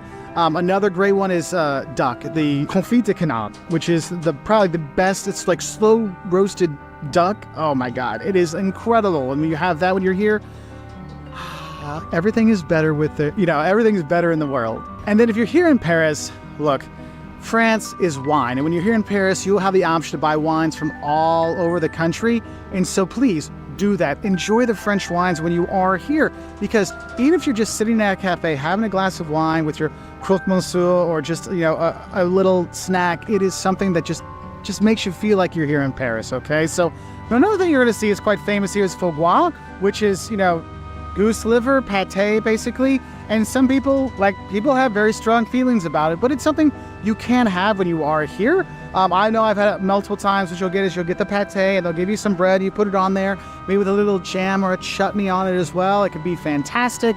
And there's just so many great foods you're going to have when you're here. And I got to let you know, when you go out to eat in France or in Paris, I mean, there's so many options you have that asking someone where's a good place to eat is like asking what air should I breathe if it's all good, okay? So you have a lot of options. One thing I will say is if you're going to come to eat in Paris, if you're going to be here on weekends, make sure you make a reservation for dinner because the restaurants book out. And restaurants might not have like every 15-minute sittings. It might be, we have a 7 o'clock sitting and a 9 o'clock sitting, okay? So if you have kids, realize that some of the restaurants don't serve at like 4 o'clock or 5 o'clock. Their kitchen might not be open. That's why some of those snacks I talk about, those are gonna be easier to get during the day. So be aware of that. Also, know when you go to eat in France, it's not about fast eating. Yes, they have Quick, which is their version of McDonald's, which actually is awesome. If you're looking for fast food, Quick is great. But honestly, you need to have patience when you're here, getting your menu, sitting down, getting your food, getting your water, getting your appetizer and your main course and your desserts that you have to have every course because it's France and you're going to love it. But you have to have patience with it, okay? So be aware of that. And also, I know I say get reservations on the weekend, but if you're here in the summer during tourist season, it actually wouldn't be a bad idea to make reservations during the week as well, okay? So I've got a little hungry talking about all this, and it's about 1 o'clock, so I need to go grab myself maybe some French onion soup or maybe I'm gonna go get the duck. I think I'm gonna go for the duck today. We're gonna talk about budget tips for visiting Paris, so how you can get more bang for your euro when you're here. And I think the first thing we need to talk about are the sites when you come here. And what you have to realize is to save some money, just walking around Paris, take it in the architecture, take it in the free sites will save you a ton of money. Maybe you don't need to go up the Eiffel Tower, just save your money and enjoy the free park that's right behind there and take in the view. The Arc de Triomphe, you can walk underneath and go into it, and you can walk around there for free and take that in. The Tuileries Gardens, the Luxembourg Gardens, there's so much beauty that's for free here that can really help you out. And so once you have those kind of planned out, I think also it's important to think about which museums you want to go to, because if you're going to do a lot of museums, it's going to start adding up. So sometimes it's good to really focus on what museums you truly want to go see. Like, I really want to go to the Louvre, I really want to go to the Musée d'Orsay. Okay, plan those out. And if you're looking for other museums, maybe you rank them which ones are there. And what's cool is some of the museums, like the first Sunday of the month, sometimes they're free.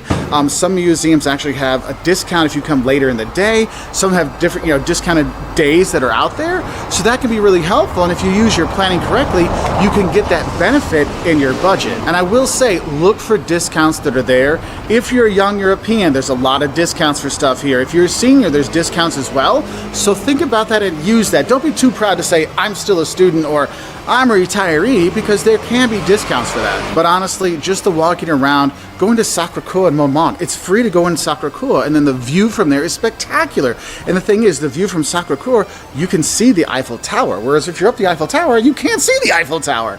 So that can be a bonus there. Now, another thing I think is important to talk about is the Paris Pass, which is it's a card, or actually it's an app on your phone you'll get, and basically gives you, access to like 80 museums around town. The Eiffel Tower's on there, there's some same boat rides, and a lot of people get that, and it can be very good if you're going to see a lot of museums. But anytime I tell people, when you're going to get one of those city passes, make sure you look and see what all is on offer in the Paris Pass, and do you want to see those? Because the museums you really want to see aren't covered. It might not be worth it, but it is something to kind of think about, all right? So the next thing I want to talk about is how you're going to get around Paris when you're here. Transportation is a big thing. And the thing is, you can get Ubers and taxis here. That's not really a problem. The problem is, for your budget, they could be very expensive if you keep using them. And if you're looking for a little hint, if you're at a hotel, I would recommend asking your hotel to get you a taxi instead of an Uber, because I find that the taxis actually show up faster than the Ubers do these days, okay? But in terms of saving money in transportation, obviously your 2 feet are going to be your cheapest way to get around. You come here to Montmartre and then you just walk around and explore. I mean, it is about 7 or 8 miles if you go from Notre Dame to the Louvre to Arc de Triomphe to the Eiffel Tower. That's a lot of walking, but it's something that has stuff to see all the way there, so you can save money that way. But the true way you're going to actually save money and get around quickly in Paris is the metro. It is cheap, it's efficient, it gets you everywhere. You're always within 500 meters of a stop, so that's super helpful. And I know some people get kind of worried about the metro when they're here, but you're going around, you should be fine. But the thing is, the metro is a must if you're here on a budget, okay? Another tip I give you, if you're looking for a cheap way to get in from Charles de Gaulle, the RER-B train goes from Charles de Gaulle into town. I mean, it stops like by Notre Dame if you want to get off there. So that can be a cheap way to get in instead of taking a taxi or getting a driver to bring you from the airport into the city.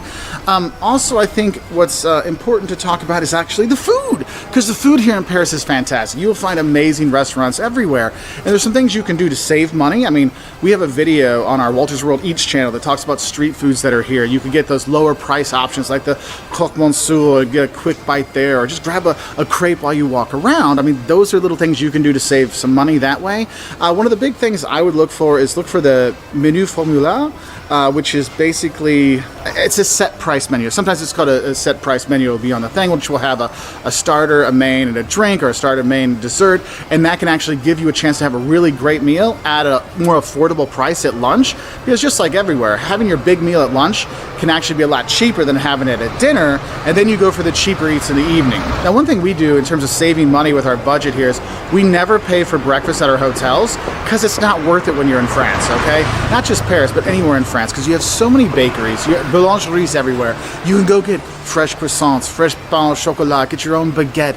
You can get that for €1 or €2 instead of spending 10 euros at the hotel for breakfast. So that's one way you can save money. I know my mom and I do this every day, and it's one of the best parts of just taking in, sitting at a cafe, outdoor cafe, having a croissant and a coffee or a hot chocolate and just relaxing. It's really, really nice. And it's a lot more affordable. Another thing I would say is when you're here, don't feel you have to buy bottled water. The tap water is fine. We actually have a reusable water bottle. We just fill up and walk around with that during the day, so that can be a way to cut back a little bit here and there. And that's the thing is, just these little things like this, they can add up, because a lot of people come here to Paris, not just for a weekend, but they'll come here for a week or 2 weeks. I met a couple last night, Jim and Janine, super nice people. They're here for like 3 months. I'm like, I am so jealous. And they're like, yeah, we're moving around to do different stuff, and we're doing different things to save money to make it go farther. They were so nice, and it was cool to see that, because they've learned, hey, there's ways that we can save money too and still explore, because you don't have to stop eating when you're here. You could just be smarter about it. Like, one of the things I see people do, and I've done this before, is if you're going to be eating by any of the major landmarks, realize the flavor level is going to go down and the price level is going to go up. So if you're eating like on back streets here, like going to drink, actually this bar right here, Chute, fantastic guy runs it. I always have a fun time there, go getting drinks, and they're actually affordable drinks for any city around the world. No, it's not right where all the tourists are, but it's well worth going to, so you can have some drinks and save a bit of money while you're doing it. But it's all about getting away from the main sites. And Moulin Rouge is like 4 blocks down that way, so you should, like down there's some tourist trap stuff. But up here, nah, you're good to go. Also, if you ever go to a restaurant and you notice there's 2 prices for stuff, it could be at one price if you stand at the bar and another price if you sit. So that is another thing you might want to think about is, oh, if it's a cafe kind of thing, maybe I get it to go, or I just stand at the bar and have my coffee instead of sitting down. Now, let's talk about accommodation. Now, accommodation in Paris, no matter where you go, it's going to be small. You're going to have small rooms. It's going to be tight. That's just the way it is. The city's fantastic, so you're going to explore it all day long anyway. So it's okay that it's a little tight in some spots, okay? But what you have to realize is what's not going to be tight are the prices. Like if you're coming here when there's a festival going on or there's a big match like England versus France, everything can sell out. The prices will go up high. And that's one of the things you have to realize. You're going to spend money on your hotels when you're here. But what's great is the metro system and the public transportation system go all over the city. So it's really easy to connect and get to other parts. So you don't have to stay in a specific neighborhood. So you can search for neighborhoods that will work better for your budget. I mean, obviously take safety into consideration and timing and stuff. But honestly, you can save money by finding different parts of the city to stay in. Now, another thing, and that's what we usually do when we have the kids with us here, is we'll get an apartment, and we'll rent an apartment when we're here, so then we can eat breakfast there, we can have lunch or dinner at the apartment, and then just go out for one of the meals instead of all 3, so that can save money as well. And what's cool is you have all these mini markets all over the city where you can just walk in, get some drinks, get some snacks, get a little bit more than that, and so that can be helpful. And then there's the souvenirs. And this is where I see a lot of people just kind of throw their money away when they buy souvenirs here.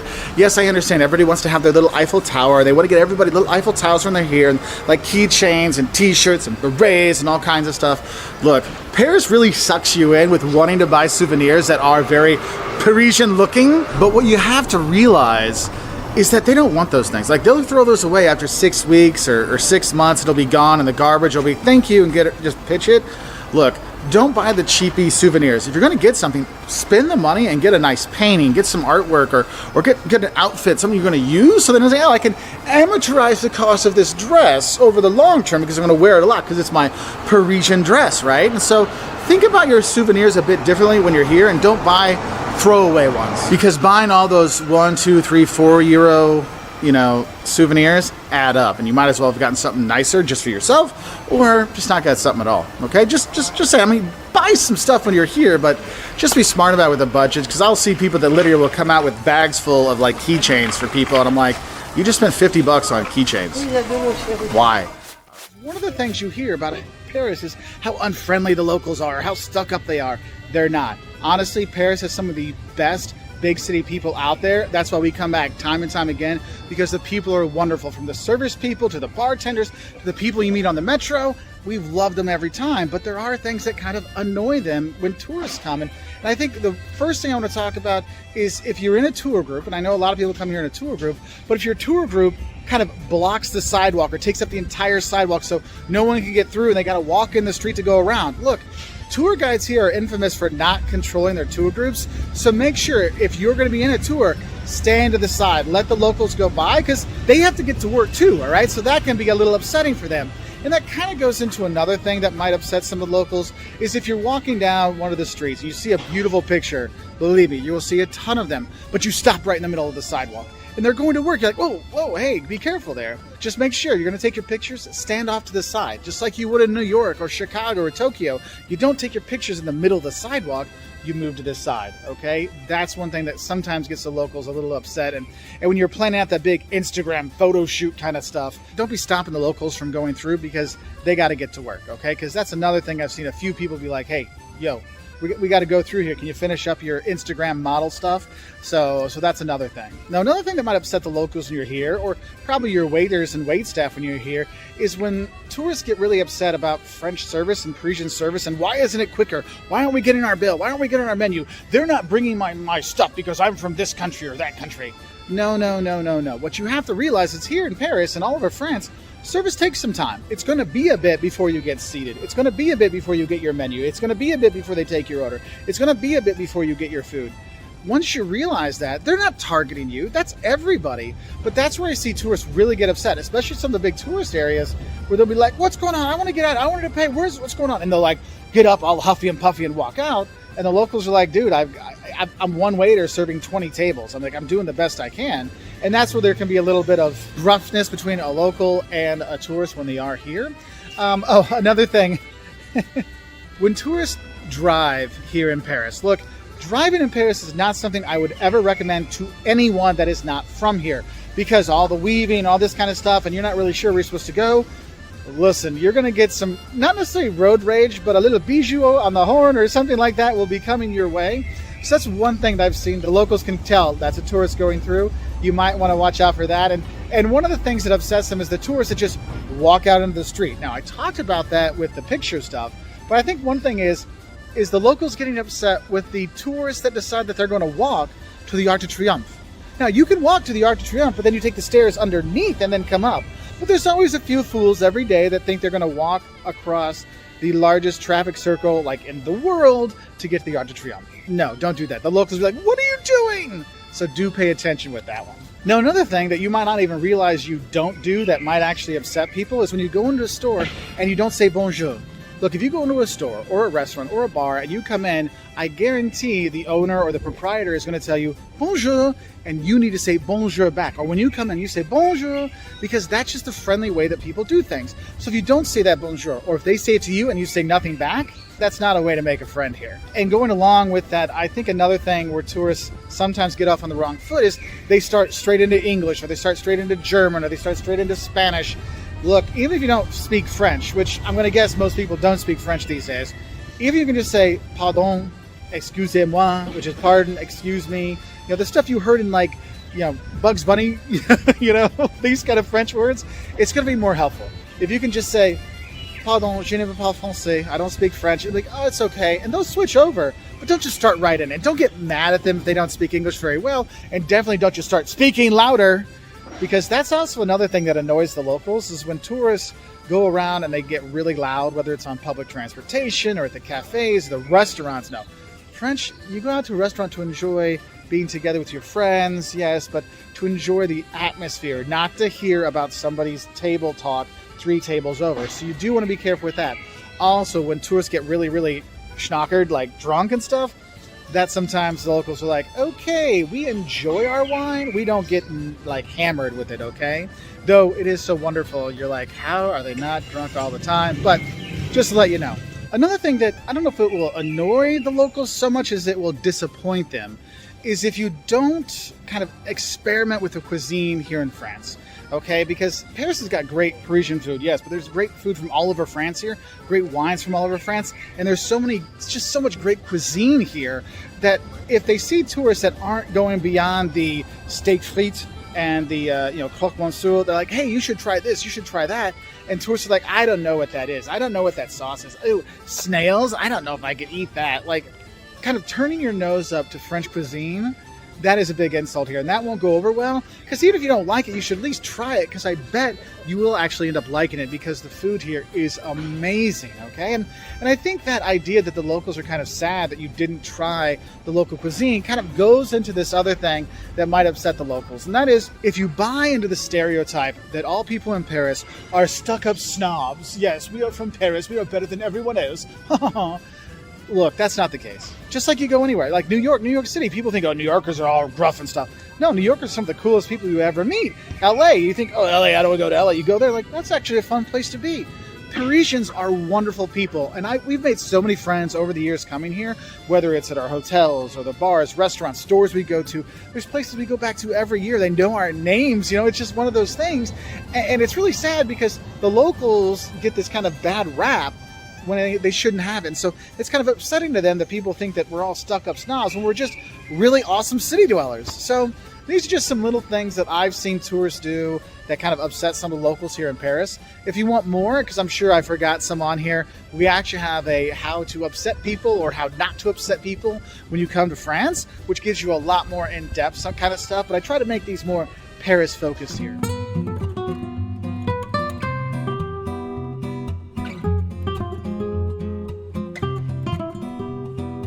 The top 10 sites that you should check out when you come to Paris. Now, I'm not going to lie to you, there's more than 10 sites to see here. I mean, guys, there's over 10 world-class museums you should see when you're here. But we're going to try to narrow it down, so if you only have a weekend to come, what are the 10 things you should see and do when you're here? And I feel bad because there's stuff left off this list, because there's so many things to see in this town, because it is a beautiful place to be, okay? So, let's get started. The first thing you should do is the #1 biggest, most important, fantastic museum in the world, the Louvre, with the Mona Lisa, Venus de Milo, Winged Victory, and about 3 bajillion other world-class pieces of art that you'd be like, oh, I've seen that before. Yes, they're the ones that have it. So that's the first thing you should do. Go to the Louvre.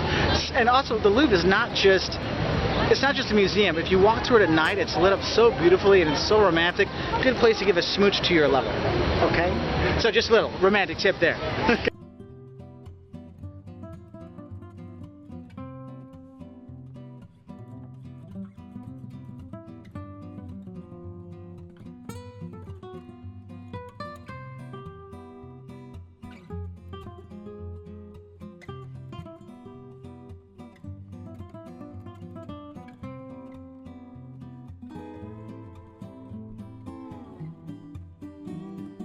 Number 2 on our list is the Eiffel Tower. Now, the Eiffel Tower, it's the symbol of the city. You can go up to the top and ride it up there if you want to wait in line forever, or you can sit in the park behind it and take in the views and just relax. It is the symbol of the city. You will go there, and the first time you see it, I guarantee, whether you fly in or you take the train or whatever, or you're walking around and you see it, the first time you see it, you will get that gawky tourist like, oh, it's the Eiffel Tower. Ah. You will get that. Guys, I've been here 20 times in Paris, and I still get it every time I see it the first time, okay? It is really, really cool. So, that's the second thing to do.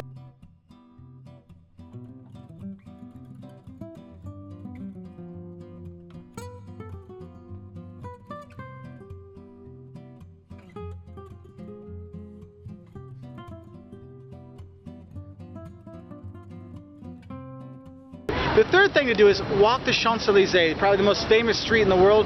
Walk down the Champs-Élysées to the Arc de Triomphe and see the magnificent triumphal arch at the end, or the Arc de Triomphe, which, you know, is what it's actually called. The Champs-Élysées doesn't have the boutique stores, they're a little bit off there, but it is still really cool to go, especially if you go at Christmas time, where they have the whole street lit up. It is just beautiful.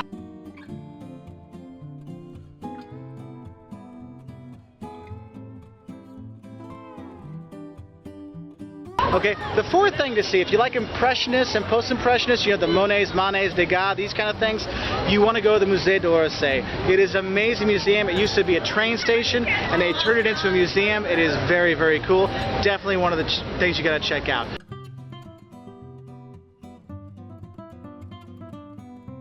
Number 5 on our list is the church behind me, the Notre Dame Cathedral. You can climb up to the top and see if you can see Quasimodo, the hunchback up there. Beautiful inside, beautiful on the outside, nice to chill out and run around and not really worry about anything. Very cool. But again, these sites, a lot of them have long lines, so be prepared, okay?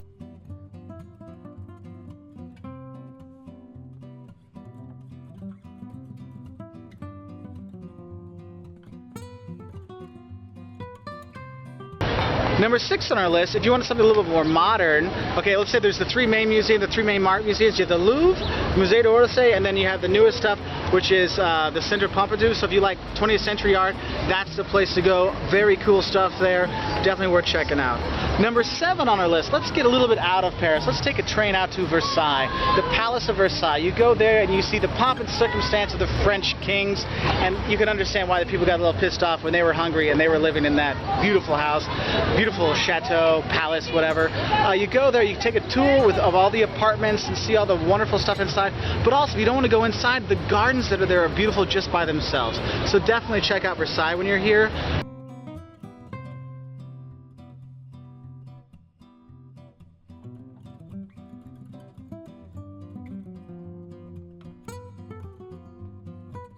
Number 8, a really cool district is Montmartre, and when you walk around there's lots of restaurants and bars kind of thing, that's where Moulin Rouge is, but the biggest sight to see when you're there is Sacré-Cœur, that big huge white church you see up on the hill when you walk around town. That's Sacré-Cœur. You should go there and check it out. It's beautiful, wonderful views of the city.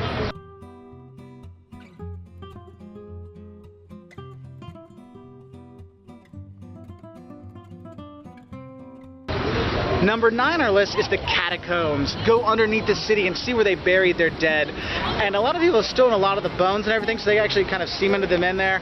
But it is really kind of a cool, dark place to check out when you're here. A little bit different, but well worth it.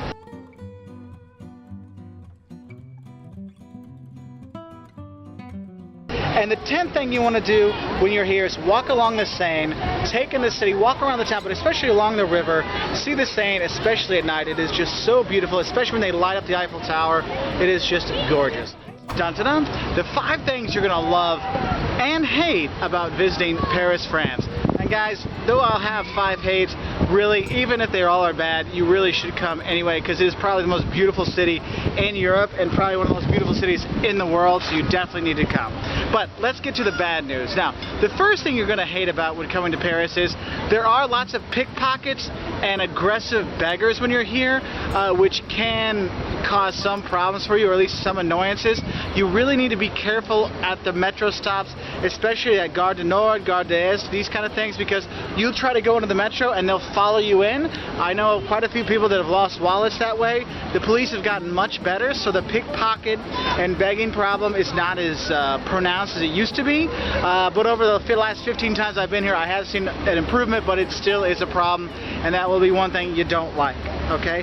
The second thing you're not going to like about coming to Paris is the strikes. Now, you might get lucky and the strikes will not affect you, but it's 2012, 2013, there's still economic problems out there, and there are strikes going on to protest austerity measures and these kind of things, but strikes do happen in Paris, and whether it's the metro or the buses coming from the airports, these kind of things, you might be affected by it, though it's very, very little chance it will happen. But if it does, it can really kind of ruin your vacation. So be careful with that. So keep up to date if there's going to be any, subway strikes or anything like that. Overall, it shouldn't be too much of a problem because they do a very good job of kind of keeping the tourists from being hurt by the strikes. Because obviously the strikes aren't about the tourists; they're about government policies. But you want to check out for that. The third thing you're going to hate about coming to Paris is it is expensive to stay here. You are not going to, for what you're going to pay here, you're going to expect a lot more than what you're going to get. If you come in expecting to share services, spend a lot of money, and have a very small room, you're going to be okay. But in general, you're going to spend more than you would in Rome for a room half the size. So just know that you're not going to like your hotel room, you're not going to be satisfied with it, and you're going to think you paid too much. But hey guys, that's part of coming to Paris. You do get the small rooms, you do share the facilities, these kind of things, okay? So just get used to that. Alright? The fourth thing you're not going to like about coming to Paris are the lines, especially for the Louvre and the Eiffel Tower. The lines can literally scare you off. Behind me here, we're at obviously Notre Dame, and there's a huge line here, and we're thinking, do we go, do we not go? Because Paris is so beautiful, you really don't have to go inside anything, though you should. But the lines can get a little overwhelming, and you don't really want to wait hours, but guys, the sights here are so nice, it's worth spending the time, but it will annoy you, okay? So the fourth thing is the lines, especially the Eiffel Tower, the Louvre. Here at Notre Dame it moves kind of quick, but it still is kind of annoying. And the fifth thing you're going to hate about coming to Paris, and probably by far why lots of people don't like France, or they say, oh, I had a horrible time in Paris, it's the service. Now here's the thing. People in Paris are actually really nice. It's a big city, but the people are very friendly and helpful. On the metro, all kinds of stuff. You talk to people in the streets, if you speak a little bit of French, it goes a long way. But people are really, really friendly and helpful. But something happens when they start to work in the service industry.